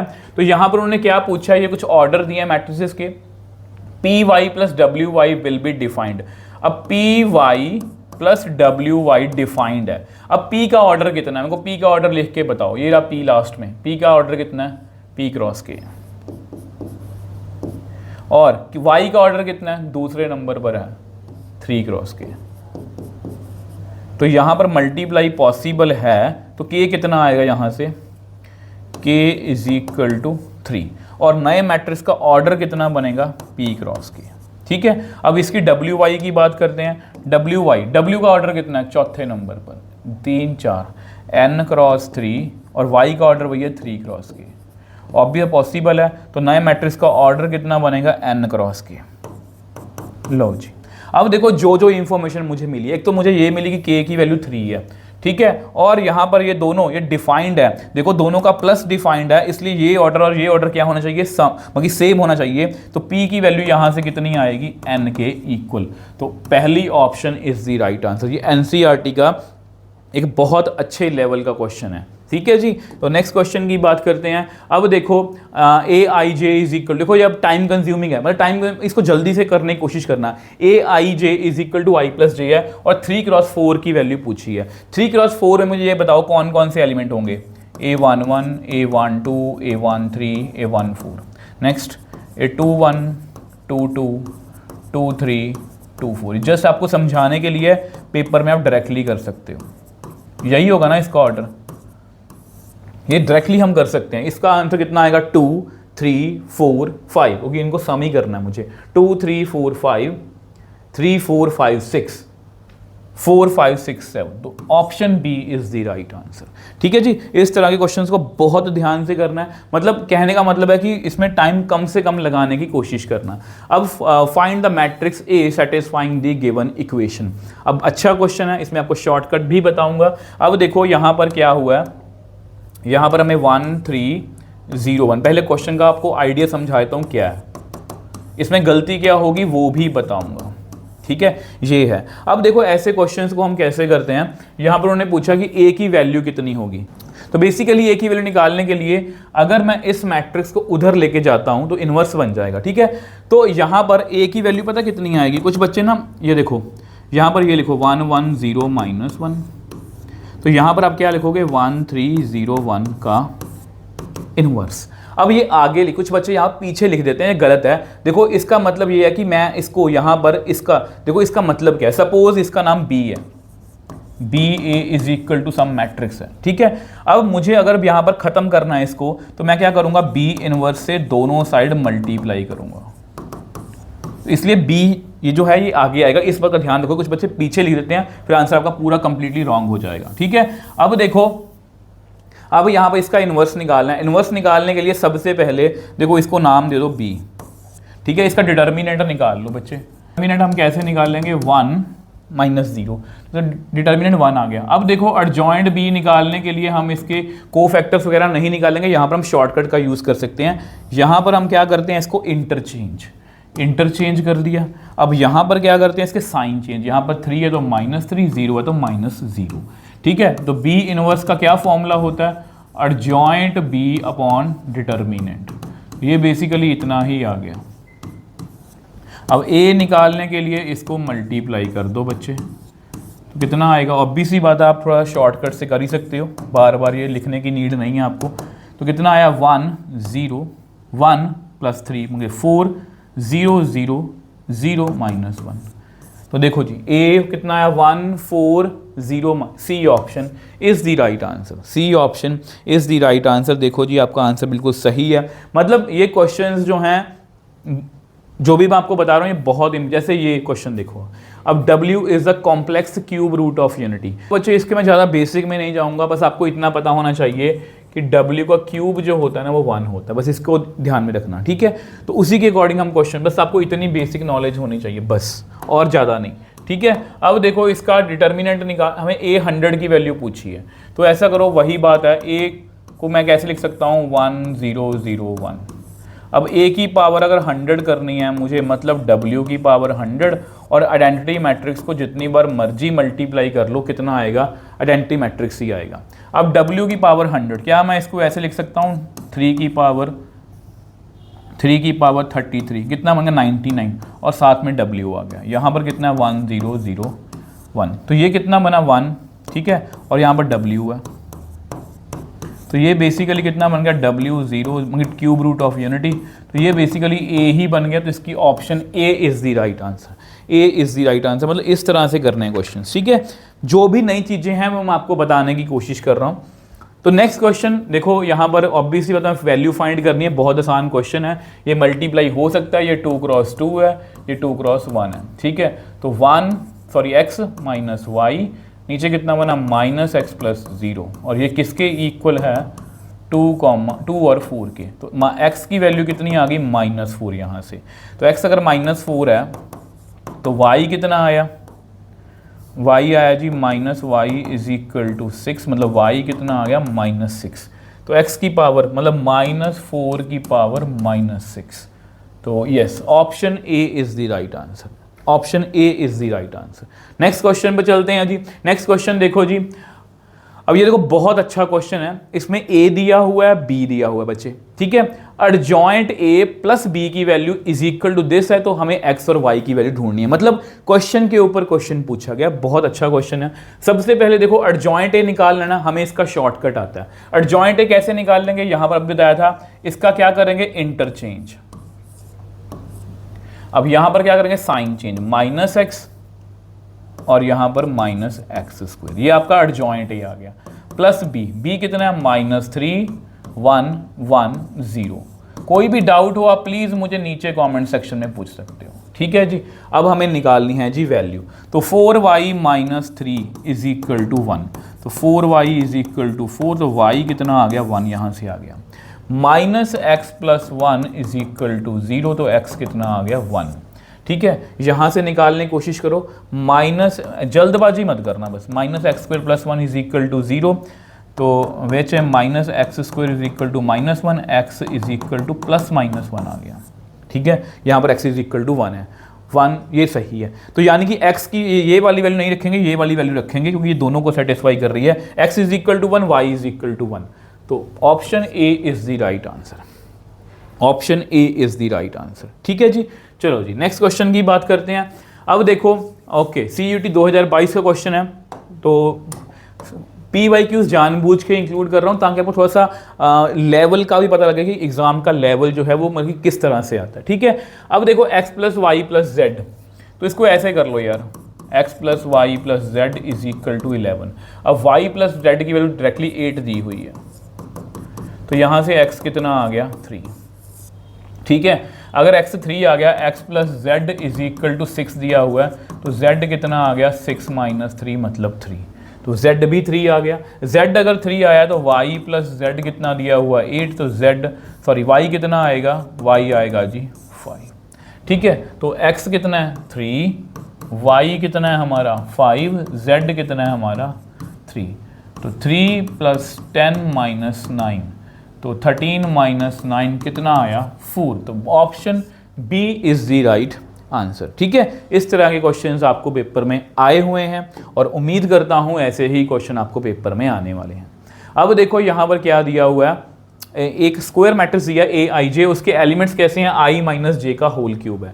Is a symmetric matrix, hermitian matrix और डायगोनल मैट्रिक्स। देखो सिमेट्रिक मैट्रिक्स आपको पता है उसका ट्रांसपोज उसके इक्वल हो, स्क्यू सिमेट्रिक पता है आपको उसका मतलब कि क्या हो कि उसका ट्रांसपोज लेने से माइनस का फर्क पड़े, ठीक है। डायगोनल मैट्रिक्स आपको पता है कि डायगोनल एलिमेंट्स को छोड़ के सभी एलिमेंट्स कितने हों 0।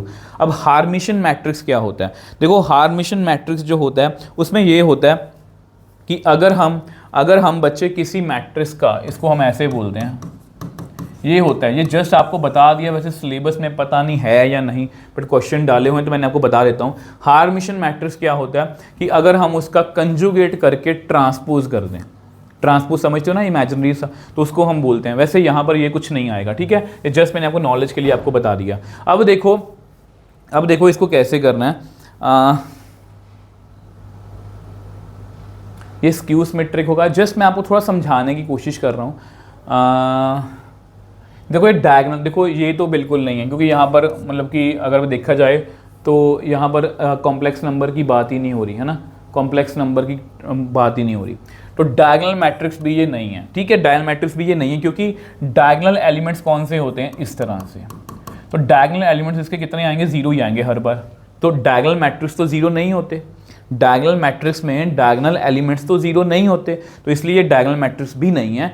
बट यहाँ से मुझे एक आइडिया मिल गया कि अगर हर एक डायगोनल एलिमेंट 0 आ रहा है तो it is a skew symmetric matrix, ये हमने पढ़ा हुआ है, आप चेक भी कर सकते हो। देखो ये aij की वैल्यू है,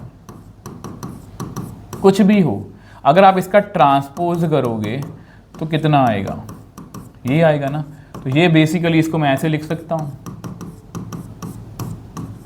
तो ये बेसिकली इसको मैं ऐसे लिख सकता हूँ, तो ये इसके अपने माइनस के इक्वल आ गया, मतलब ये स्क्यू सिमेट्रिक मैट्रिक्स है। किसी भी तरह से कर सकते हो।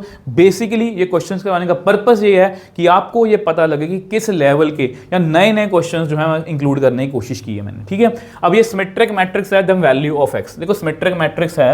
अब देखो बहुत ध्यान से करना, ये क्वेश्चन मैंने जानबूझ के इंक्लूड किया। अब देखो ये आपका मैट्रिक्स है, इसका ट्रांसपोज करना, कितना आएगा। अब कई बार बच्चे इसका आंसर करने में कंफ्यूज हो जाते हैं। अब ये सिमेट्रिक मैट्रिक्स, इसका ट्रांसपोज इसकी इक्वली आ गया, तो x की वैल्यू कितनी आएगी, तो यहाँ पर आएगी x की value for all real numbers, कोई भी वैल्यू फिल कर लो आपका आंसर सेम आएगा। मतलब इस तरह के क्वेश्चन भी आपको पेपर में जो है वो आ सकते हैं।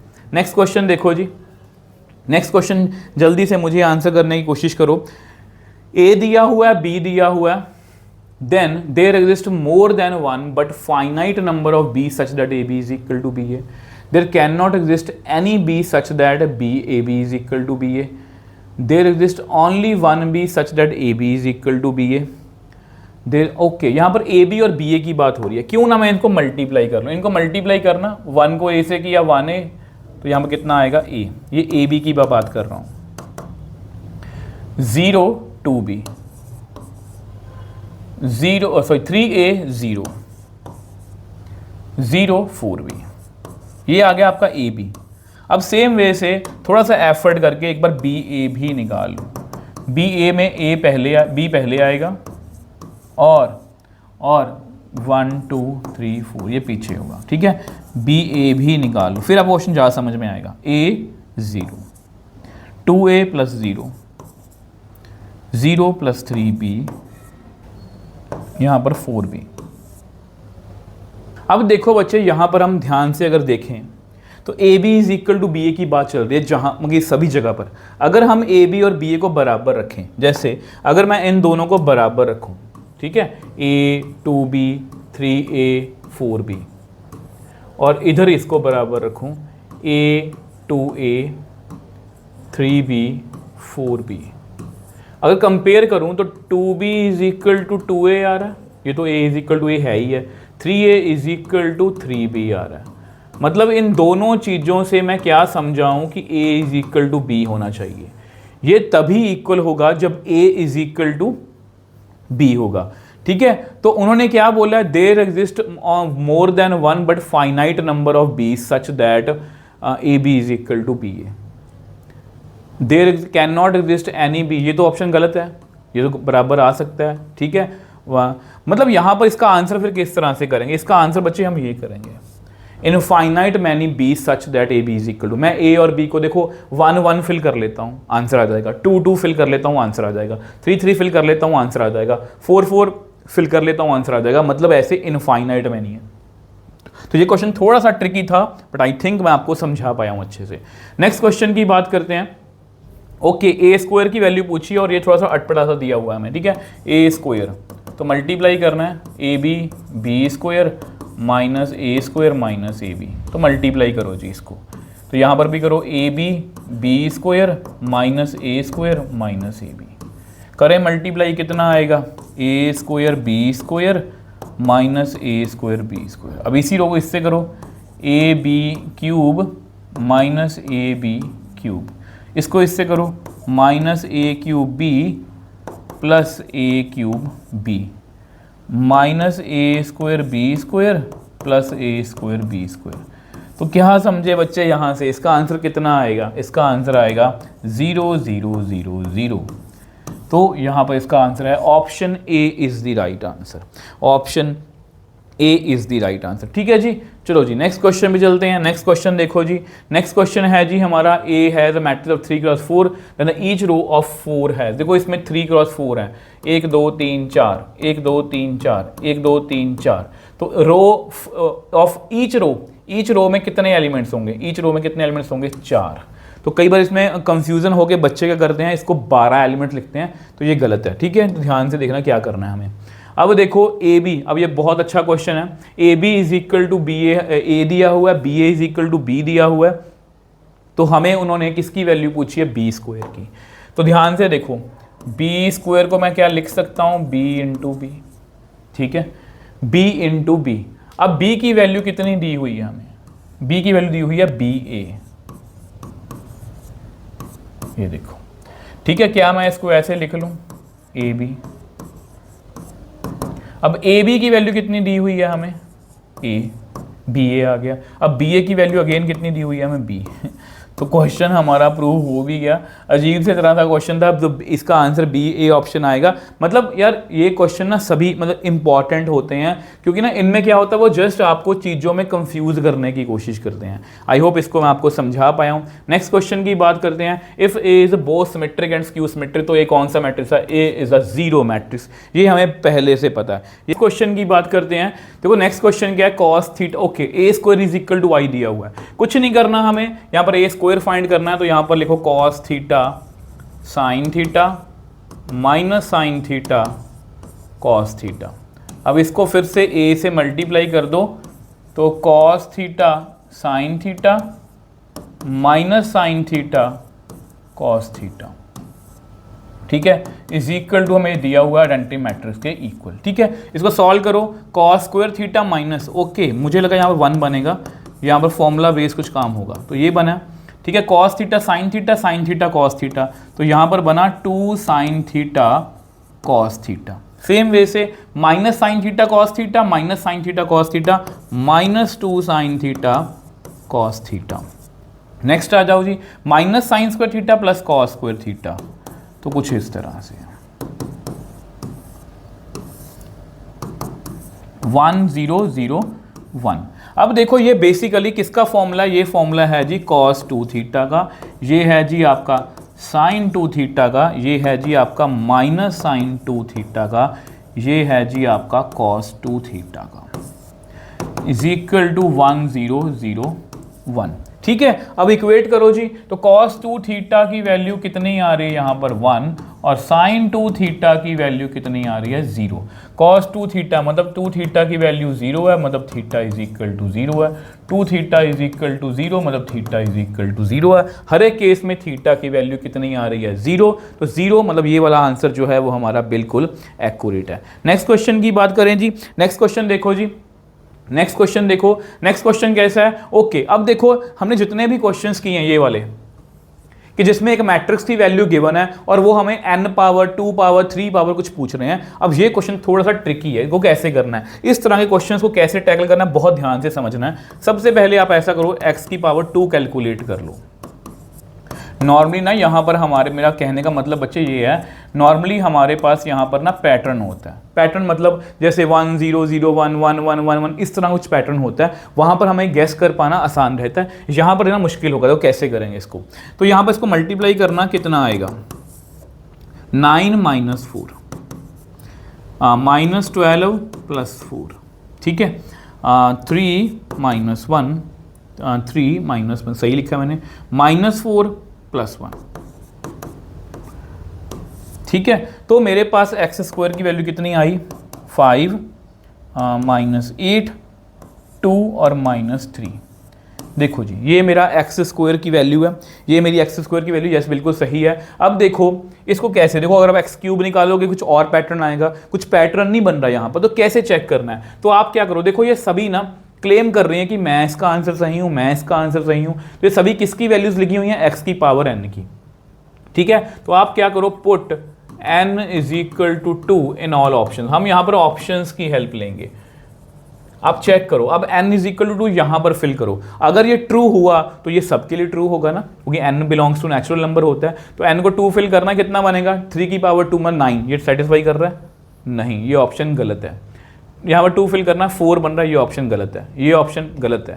तो इसका आंसर कितना आएगा? None of these. मतलब इस तरह से हमें आंसर करना है। मतलब ये वाले क्वेश्चन आपको बहुत, मतलब देखो हर एक क्वेश्चन करवाने का पर्पस होता है। ये क्वेश्चन क्यों करवा रहा हूँ? ताकि आपको आंसर, देखो तो आपकी प्रैक्टिस होगी, दूसरा आपको किस तरह से आंसर करने आपको पता लगेगा। अब देखो ये क्वेश्चन भी उतना ही ट्रिकी है जितना आपको देखने में सीधा लग रहा है। आपको बताऊंगा कैसे। देखो इसमें क्या करेंगे हम, 0 -1 2 1 0 3 -2 -3 और 0।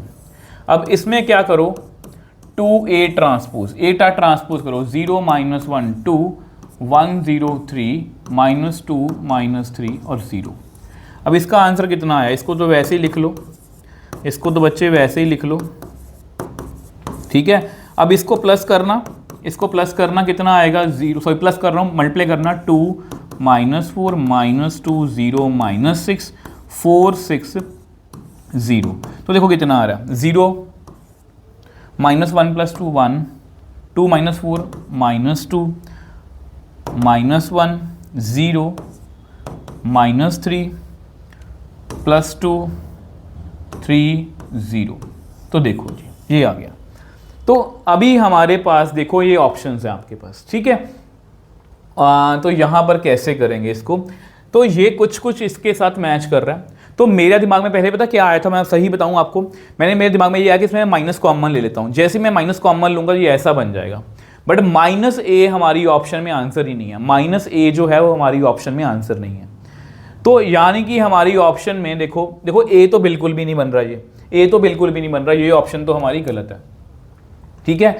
तो है माइनस का फर्क है, माइनस ऐसा कर, इसमें माइनस, देखो अगर माइनस कॉमन निकालोगे फर्क नहीं पड़ेगा, बट अगर मैं इसका ट्रांसपोज लेके देखो आप क्या करोगे, आप यहाँ पर देखो मैं करके दिखाता हूँ, आप माइनस कॉमन लोगे, क्योंकि दिमाग में पहले यही आता, मेरे दिमाग में वही आया था।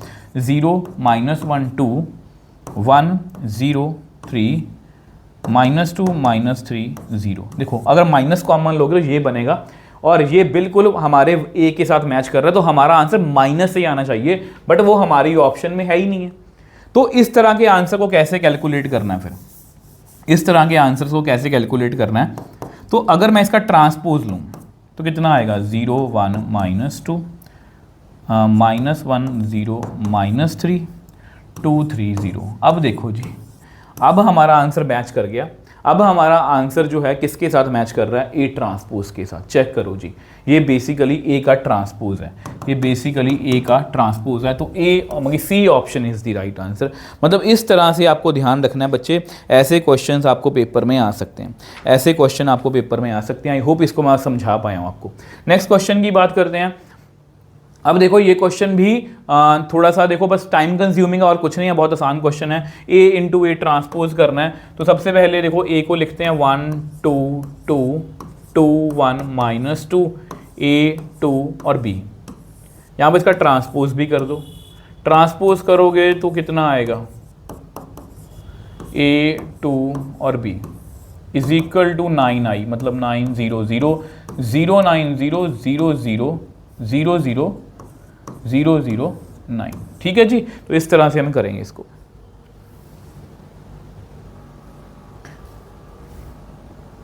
अब देखो यहां पर इसको मल्टीप्लाई करें तो 1 + 4 + 4 2 2 -4 मतलब 0 बनेगा।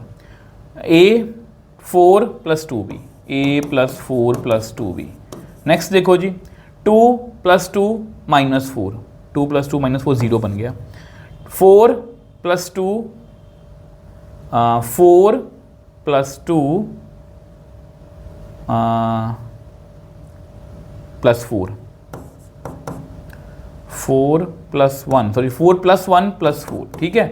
तो 2a + 2 - 2b, 2a + 2 - 2b, a + 4 + 2b, 2a + 2 - 2b, 2a + 2 - 2b, a² + 4 + b², ठीक है जी। अब देखो, अब हमें दोनों मैट्रिसेस को इक्वेट करना है, ठीक है। दोनों मैट्रिसेस को हमें इक्वेट करना है। 9 = 9, 0 = 0, a + 4 = 2b a + 4 + 2b = 0, तो a + 2b = -4। और लिखो जी, 0 = 0, 9 = 9, 2a - 2b, 2a - 2b + 2 = 0, तो 2a - 2b = -2। तो यहाँ पर लिखो जी, 2a - 2b = -2। ये ऐड किया, यहाँ पर कितना आया, 3a = -6, तो a कितना आ गया बच्चे, -2। यहीं पर खुश नहीं हो जाना आपने बाकी वैल्यूज़ भी निकालनी है। जैसे यहाँ पर a + 2b = -4 है, तो b की वैल्यू भी निकालो। मैं आपको बताता हूँ क्या कहना चाह रहा हूँ मैं आपको। b = -2, b = -1।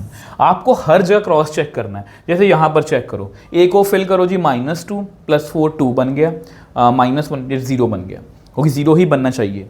2a - 2b = 0, यहाँ से तो हमने वैल्यू निकाल ली है। इस पर चेक करो, 4 + 4 8, 8 + 1 9, यस बिल्कुल सही है, यानी कि B option is the right answer. मैं चेक कर लूँ अपना आंसर, यस मेरा आंसर बिल्कुल सही है। मतलब आपने हर एक ऑप्शन को चेक करना है बच्चे। नेक्स्ट क्वेश्चन देखो जी। ओके, ये हमें अल्फा की वैल्यू निकालने को बोल रहे हैं, ए उसका transpose is equal to this. तो ए का कि A minus sine alpha cos alpha, और यहाँ पर प्लस इसका transpose cos alpha minus sine alpha cos alpha, इसका ट्रांसपोज किया मैंने इसको नीचे, यस = 1 0 0 1। अब जो कितना बनेगा, 2 cos अल्फा, यहाँ पर 0, यहाँ पर 0, यहाँ पर 2 cos अल्फा। और अगर आप इसको कंपेयर करोगे तो कितना आएगा, 2 cos alpha = 1, cos alpha = 1/2। Alpha 1/2 कब होता है, 60 पर, यहाँ जिसको बोलते हैं π/3। तो option B is the right answer, ठीक है जी। इस तरह के क्वेश्चंस हैं जो आपको पेपर में आ सकते हैं। नेक्स्ट क्वेश्चन देखो जी, a and b are two square matrices such that ab = y। अब देखो यहाँ पर which of the following is not correct। अब बहुत ध्यान से करना है। अब देखो ab = y है, इसका क्या मतलब है, इसका मतलब ये है b is inverse of a। इसका मतलब पता क्या होता है कि a का इन्वर्स क्या है, b, ठीक है। ये भी हो सकता है, इसको मैं ये भी बोल सकता हूँ BA is inverse of B। इसको मैं लिख सकता हूँ कि B का इनवर्स A के इक्वल है, मतलब ये भी ऑप्शन सही है, ये भी ऑप्शन सही है। BA = I। अब देखो BA = I। अब A की वैल्यू कितनी दी हुई है, B इनवर्स, तो ये भी बिल्कुल ट्रू है, मतलब ये ऑप्शन भी सही है। तो ले दे के हमारे पास क्या बचता है, कौन सी ऑप्शन नहीं सही, a² = b। ये अगर ab = y है तो a² = b नहीं हो सकता है, जरूरी नहीं है, ठीक है। नेक्स्ट क्वेश्चन की बात करते हैं, मगर ये सभी तरह के क्वेश्चन आपको आने चाहिए। अब देखो ये जो क्वेश्चन है मैं CUT में बता रहा हूँ आज, बट मैं बोर्ड्स में हमेशा बताता हूँ कि बच्चे ये एक डायगोनल मैट्रिक्स नहीं होता, ये होता है जी डायगोनल मैट्रिक्स। अब बच्चे बोलेंगे सर ये भी डायगोनल है, ये भी डायगोनल है।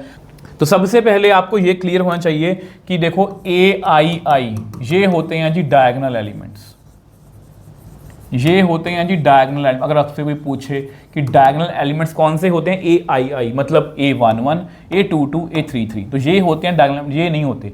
तो ये ना तो डायगोनल मैट्रिक्स है, ना ही स्केलर है, ना ही यूनिट है। ये क्या है, एक स्क्वायर मैट्रिक्स। ये क्या है बच्चे, एक स्क्वायर मैट्रिक्स। नेक्स्ट क्वेश्चन की बात करते हैं। नेक्स्ट क्वेश्चन देखो जी, A and B are symmetric matrices of same order. अब ये क्वेश्चन भी थोड़ा सा ट्रिकी है।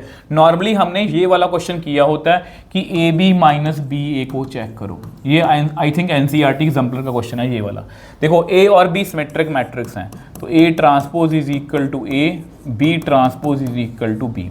हमें इसको चेक करना है कि ये सिमेट्रिक है या नहीं, ठीक है।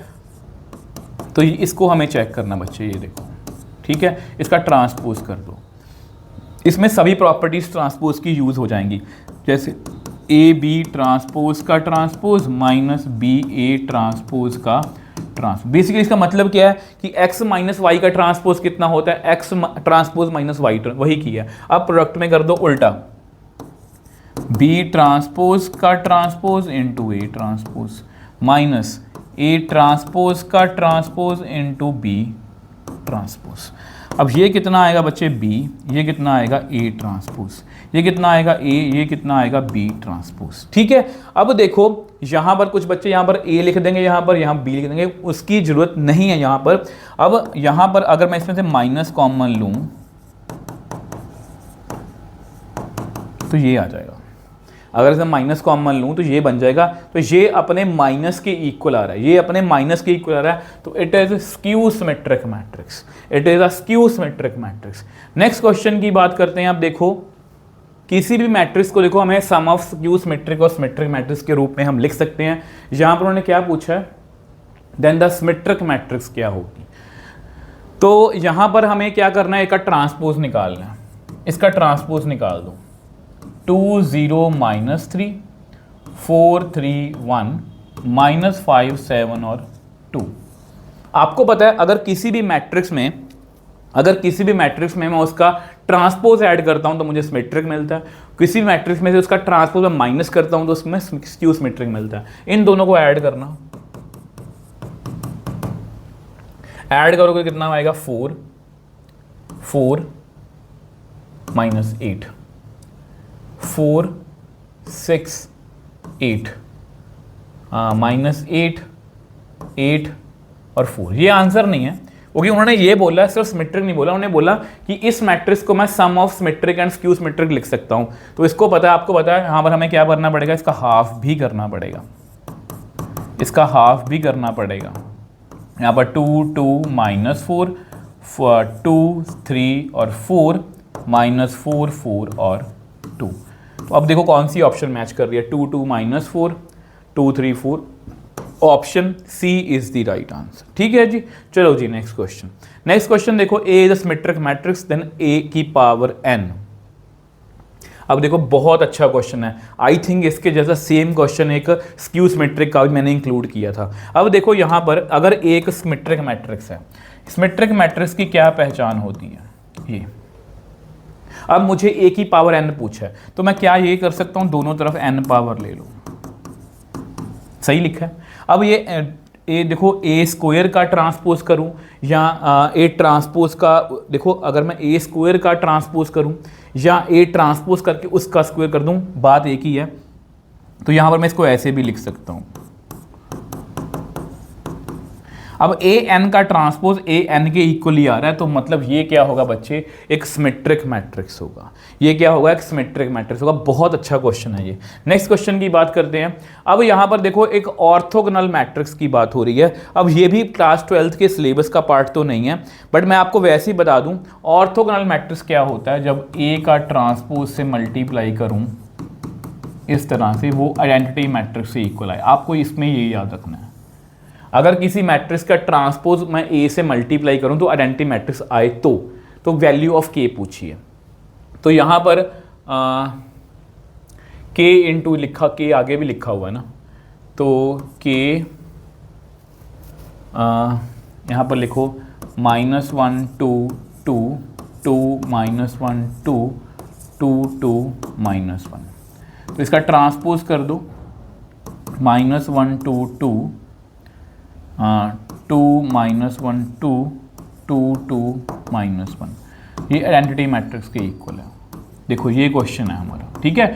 अगर देखो बच्चे, मैं आपको ये क्वेश्चन इसलिए करवा रहा हूँ, अगर आपको ऑर्थोगोनल मैट्रिक्स नहीं भी आए तो भी आप, अगर आपको ऐसा क्वेश्चन आ सकता है कि ए को ए ट्रांसपोज से मल्टीप्लाई करके इज इक्वल टू आई आ रहा है, तो के की वैल्यू बता दो। तो यहाँ पर ये कितना बना, स्केलर को तो मल्टीप्लाई कर ही दो, के स्क्वायर, इसको मल्टीप्लाई करो, कितना आया 1 4 + 4 मतलब 9, -2 + 4 मतलब 0, -2 4 -2 मतलब 0, -2 + 4 मतलब 0, 4 + 1 + 4 मतलब 9। ठीक है, आगे 4 -2 मतलब 0, -2 4 -2 मतलब 0, 4 -2 मतलब 0, 4 8 और 9। ठीक है जी, ये दिया हुआ है जी हमें इस तरह से। आई होप क्वेश्चन को मैं आपको अच्छे समझा पाया हूँ। अब इसमें से 9 कॉमन ले लो, तो 9k² ये आएगा जी आपके सामने। यहाँ ऐसा करो यार, इसको मल्टीप्लाई कर लो, 9k² 0 0 0 9k² 0 0 0 9k²। ठीक है, और यहाँ पर आपको पता ही है 1 0 0 1 0 0 0 1, इसका मतलब 9k² 1 आ गया, k² = 1/9 आ गया, k = ±1/3 आ गया। तो यहाँ पर ओनली सिर्फ ये k प्लस वाली वैल्यू है, तो 1/3 इज़ द राइट आंसर। ठीक है जी, 1/3 is the right answer. Next question की बात करते हैं। नेक्स्ट क्वेश्चन देखो जी, अब ये भी अच्छा क्वेश्चन है, टाइम कंज्यूमिंग है, देखा जाए तो टाइम कंज्यूमिंग है बस। ठीक है, a + b दिया हुआ, सॉरी a दिया हुआ, b दिया हुआ है, a + b का whole square = a² + b², then और a और b की वैल्यू पूछी है, हमें जस्ट अपनी कैलकुलेशन फास्ट करनी है। a + b निकाल लो पहले, a + b कितना आएगा, a + 1 ये 0, ठीक है, b + 2 ये कितना आएगा -2, ये a + b आ गया। हमें a + b का स्क्वायर भी निकालना है, हमें a + b का स्क्वायर भी निकालना है। a + 1 0, b + 2 -2, इसको दोबारा से लिखो, a + 1 0, b + 2 -2, a + 1 का होल स्क्वायर ये 0 आएगा, 0 0, a + 1 into b + 2 into -2b - 4, ठीक है, 0 + 4, तो ये आ गया जी वैल्यू आपकी। ठीक है, तो काफ़ी अटपटी सी वैल्यू आई है, बट फिर भी हमें सॉल्व तो करना ही है। आगे चलते हैं, आगे हमें क्या करना है, आगे a² निकालो जी, 1 - 1 2 - 1, तो कितना आएगा, a² 1 - 2 -1 + 1 2 - 2 कितना आएगा, -2 + 1, तो ये कितना बन गया, -1 0 0 -1। अब देखो b² भी निकालना है, a1b - 1, a1b - 1 करो जी multiply, a² + b, a - 1 ab - b, b + 1, तो ये आ गया जी। ठीक है, तो ये आ गया जी आपके सामने। अब देखो, इसको हमें सॉर्ट आउट करना है, इसको कंपेयर करो, इन दोनों को बराबर रखो, सॉरी इनको प्लस भी करना पड़ेगा ना, इनको प्लस भी करना पड़ेगा। तो यहाँ पर a² + b² की वैल्यू लिखो एक बार, a² + b² कितना आया, a² + b - 1, a - 1, ab - b और b। अब इन दोनों को कंपेयर करो, ये दोनों आपस में इक्वल हैं। a + 1 देखो, यहाँ से कंपेयर करते हैं, 0 = a - 1 है, तो a - 1 = 0, तो a की वैल्यू 1 आ गई। ठीक है, अब यहाँ पर b की वैल्यू भी डायरेक्टली आ रही है 4, b की वैल्यू भी कितनी आ रही है 4, b की वैल्यू भी डायरेक्टली कितनी आ रही है 4। तो यहाँ पर आंसर तो मेरा आगे बाद मैं चेक कर लूँ कि क्या सभी जगह सेटिस्फाई हो रहा है। a1 यहाँ पर फिल करना, कितना बना, 1 + 1 2 का स्क्वायर 4, यहाँ पर a1 + 4 5 में 4, यस सेटिस्फाई कर रहा है, यहाँ से ट्रू हो ही गया।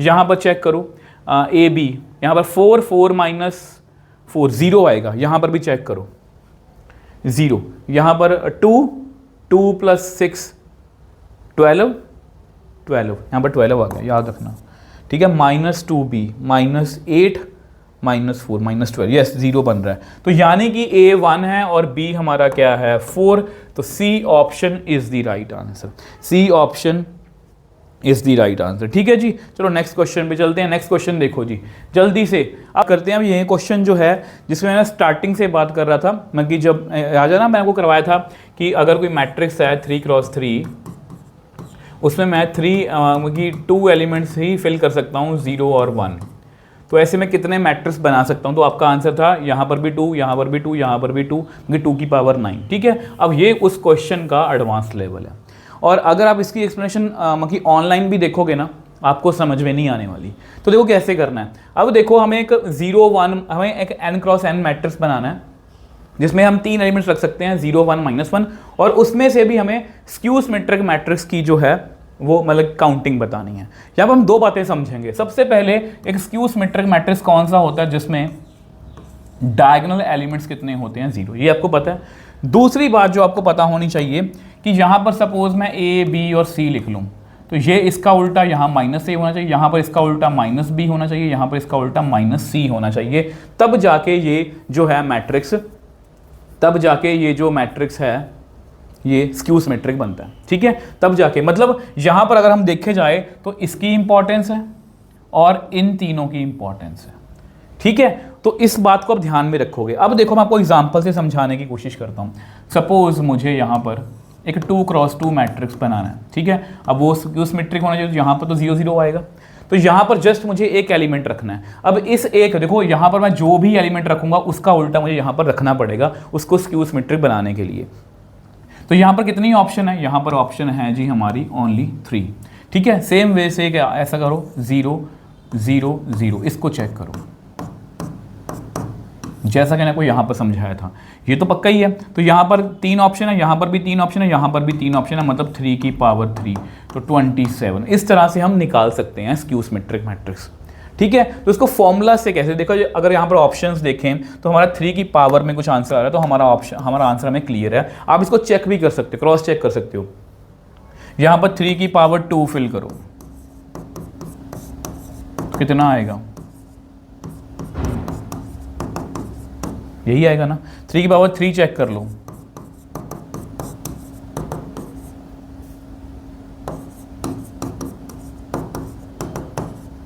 बिल्कुल सही है ना। तो इस तरह से समझने की कोशिश करनी है। आई होप इस चीज को आपको अच्छे समझा पाया हूं कि यहां पर इस तरह से आंसर क्यों आ रहे हैं और स्क्यू सिमेट्रिक मैट्रिक्स की पहचान क्या है। तो नेक्स्ट क्वेश्चन की बात करते हैं। अब देखो यहाँ पर देखो फिर से वही अटपटा सा क्वेश्चन है, A transpose is equal to A into A transpose is equal to A transpose into A, B is equal to A inverse A transpose, B transpose की वैल्यू पूछी है, ठीक है। तो B इंटू B ट्रांसपोज की value पूछी। अब B की वैल्यू कितनी है, A inverse into A transpose, और साथ में कितना है B ट्रांसपोज, ठीक है जी। अब देखो यहाँ पर ना आप A inverse into A transpose है ना, तो B के अंदर भी वैल्यू फिल कर लो, यही A इनवर्स A ट्रांसपोज का ट्रांसपोज, ठीक है जी। अब यहाँ पर अगर हम A इनवर्स A ट्रांसपोज, यहाँ पर A ट्रांसपोज का ट्रांसपोज इंटू A इनवर्स का ट्रांसपोज मैं लिख सकता हूँ। A inverse A transpose, A transpose का डबल ट्रांसपोज A ही होता है, तो इसको आप लिख सकते हो A इनवर्स का ट्रांसपोज। अब इसको कंबाइन करें, A transpose into A transpose into A को मैं लिख सकता हूँ A into A transpose, A into A transpose, और यहाँ पर है A इनवर्स का ट्रांसपोज, ठीक है जी। अब इसको लिख लो जी A इनवर्स इंटू A, यहाँ पर लिखो जी A ट्रांसपोज, इसको आप लिख सकते हो A ट्रांसपोज का इनवर्स, बात एक ही है, ठीक है, बात एक ही है। तो इसका आंसर कितना आएगा, आइडेंटिटी मैट्रिक्स। किसी मैट्रिक्स को मैंने उसके इनवर्स से मल्टीप्लाई कितना आया, आइडेंटिटी मैट्रिक्स। तो इसका आंसर अल्टीमेटली आइडेंटिटी मैट्रिक्स आएगा, मतलब option D is the right answer. Option D is the right answer. तो बहुत ध्यान से आपने ऐसे क्वेश्चंस करने हैं। आई होप ये आपको क्लियर है। अब फिर वही क्वेश्चन आ गया, ए एक स्क्यू सिमेट्रिक मैट्रिक्स है। ए कौन सा मैट्रिक्स है बच्चे? एक स्क्यू सिमेट्रिक मैट्रिक्स है, ठीक है। तो ए एन की वैल्यू पूछी। अब आपको पता है ए अगर स्क्यू सिमेट्रिक मैट्रिक्स है तो उसका ट्रांसपोज किसके इक्वल होगा? माइनस के। अब दोनों तरफ एन पावर ले लो, बहुत ध्यान से समझना मेरी बात को। तो इसको आप लिख सकते हो ए एन का ट्रांसपोज, ठीक है। अब यहां पर इसको लिख सकते हो -1 की पावर एन ए की पावर एन। तो ये यहाँ पे से दो आंसर आएंगे। ए एन का जो ट्रांसपोज है वो आ सकता है -a transpose if N is odd. ये आ सकता है A transpose if N is even. बहुत अच्छा क्वेश्चन है ये बच्चे, बहुत अच्छा क्वेश्चन है। यानी कि इसका आंसर स्क्यू सिमेट्रिक भी आ सकता है, इसका आंसर सिमेट्रिक भी आ सकता है। तो यहां पर हम क्या लिखेंगे? None of these. यहां पर हम क्या लिखेंगे? नन ऑफ दीज, ठीक है। तो यहां पर हम अगर पूछे कि ये सिमेट्रिक कब, स्क्यू सिमेट्रिक कब होगा? जब एन क्या होगा? ऑड। और ये सिमेट्रिक कब होगा? जब एन क्या होगा? इवन। नेक्स्ट क्वेश्चन की बात करते हैं। तो मैच दी फॉलोइंग्स वाले क्वेश्चन आगे। अब देखो ध्यान से, मैं इसको हमेशा बोलता हूं कि मैच दी फॉलोइंग्स को आपने ऑप्शन के साथ करना है। देखो 1 के साथ कितनी ऑप्शन है? 1 और 5। 2 के साथ 2 2 3 3, 2 2 3 3, 1 4 5। अगर हम डी सबसे पहले चेक कर लें, हमारा आंसर बहुत जल्दी आ सकता है। D, A is an orthogonal matrix, then A inverse is equal to. मैंने आपको बताया था ऑर्थोगोनल मैट्रिक्स कौन सा होता है? अगर उसका ट्रांसपोज ये हो जाए इज इक्वल टू आई, ठीक है। अगर ए एक ऑर्थोगोनल मैट्रिक्स है तो ए इनवर्स किसके इक्वल होगा? आपको पता है ये भी एक फॉर्मूला होता है, ये भी होता है ना। तो ये किसके इक्वल होगा? ए ट्रांसपोज के। तो यहां पर डी हमारा फर्स्ट के साथ मैच कर रहा है। तो इन दोनों, ये भी ऑप्शन गलत है, ये भी ऑप्शन, इन दोनों ऑप्शन में से हमारा आंसर आ सकता है, ठीक है जी। अब सी सेकंड है, बी यहां पर थर्ड है, ए यहां पर फिफ्थ है। ओके, आई थिंक ये गलत तो नहीं हो गया? यहां पर कुछ ना कुछ तो गड़बड़ है, कुछ ना कुछ तो गड़बड़, जो मैं आंसर करने की कोशिश करता हूं। आप इसका सी का एडजॉइंट भी निकालने की कोशिश करना। Adjoint A, sorry, adjoint A हम कैसे निकालते हैं? एडजॉइंट ए हम कैसे निकालते हैं? आपको पता है, इनको की और दो इंटरचेंज, यहाँ पर माइनस बी, यहाँ माइनस सी। तो क्या लेते हैं? ऑप्शन यहाँ पर गलत है, ठीक है। अब बी को चेक करें। अब यहाँ ए को चेक करो। A is equal to, A is a symmetric matrix, A is a diagonal matrix, जो डायगोनल भी हो सकता है। ए का आंसर 5 है, तो ए का आंसर 5 आ रहा है, ठीक है जी। अब बी को चेक कर लेते हैं। अब यहाँ पर इस क्वेश्चन में थोड़ी गड़बड़ है वैसे, चलो कोई बात नहीं। यहाँ पर ए बी कौन सा है? स्क्यू सिमेट्रिक मैट्रिक्स है। तो बी हमारा थर्ड है, ए हमारा फिफ्थ है, मगर ये ऑप्शन आप सही मान लो, ये ऑप्शन आप सही मान लो। इस तरह से ऑप्शन से हम जल्दी कर सकते हैं। इसमें कुछ ऑप्शन में कुछ गड़बड़ है, इसमें कुछ ऑप्शन में गड़बड़ है, फिर भी मैंने आपको समझाने की कोशिश की है। ये इंपॉर्टेंट चीज़ थी यहाँ पर। नेक्स्ट क्वेश्चन की बात करें। अब देखो रीजन असर्शन के क्वेश्चन आगे। रीजन असर्शन के क्वेश्चंस में आपको पता कितनी ऑप्शंस होती हैं? 4। Assertion true, reason is correctly explain A. Assertion true, reason is not correctly explain A. Assertion true, reason false, assertion false, reason true. यही ऑप्शंस होती हैं, ये ऊपर नीचे हो सकती हैं। तो यहाँ पर ये दिया हुआ है डायगोनल मैट्रिक्स है, ये बिल्कुल सही है, ये डायगोनल मैट्रिक्स ही है। A square matrix is equal to aij is a diagonal matrix if aij is equal to 0 for all I not equal to j। जितने भी i और j बराबर नहीं है उनके लिए क्या होना चाहिए? वो 0। ये बिल्कुल सही है। आई थिंक इसका ऑप्शन ए आंसर आएगा बच्चे। इसका ऑप्शन ये भी ट्रू है, क्योंकि ये भी ट्रू है, ये भी ट्रू है, इसको करेक्टली एक्सप्लेन भी कर रहा है। तो ऑप्शन ए, ऑप्शन ए का मतलब आप समझते हो, ए ट्रू है, ठीक है, आर ट्रू है, आर करेक्टली एक्सप्लेन्स ए, ये उसी को एक्सप्लेन कर रहा है, ठीक है जी। चलो जी नेक्स्ट क्वेश्चन पे बात करते हैं। अब ये कॉलम मैट्रिक्स है, यस कॉलम मैट्रिक्स है। A matrix of order m cross 1 is called a column matrix, ये भी बिल्कुल सही है। देखो यहाँ पर भी ऑप्शन ए आएगा, यहाँ पर भी ऑप्शन ए आएगा, ये भी ट्रू है, ये कॉलम मैट्रिक्स है, ये भी कॉलम मैट्रिक्स है, क्योंकि ये आर होता है, ये सी होता है, तो यस बिल्कुल सही है। नेक्स्ट क्वेश्चन देखो जी, I is a square matrix such that A square is equal to A. तो इसकी वैल्यू, इसका स्क्वायर खोल लो बच्चे, A square plus B square plus 2ab minus 3a is equal to I. ठीक है जी, आई होता है ए स्क्वायर, ए दिया हुआ है, आई इंटू ए ही होगा minus 3a is equal to I. तो आई ये कितना बन गया 3a माइनस 3a is equal to I. तो I is equal to I आ गया। तो विच इज़ ट्रू, ये हमारा ट्रू है।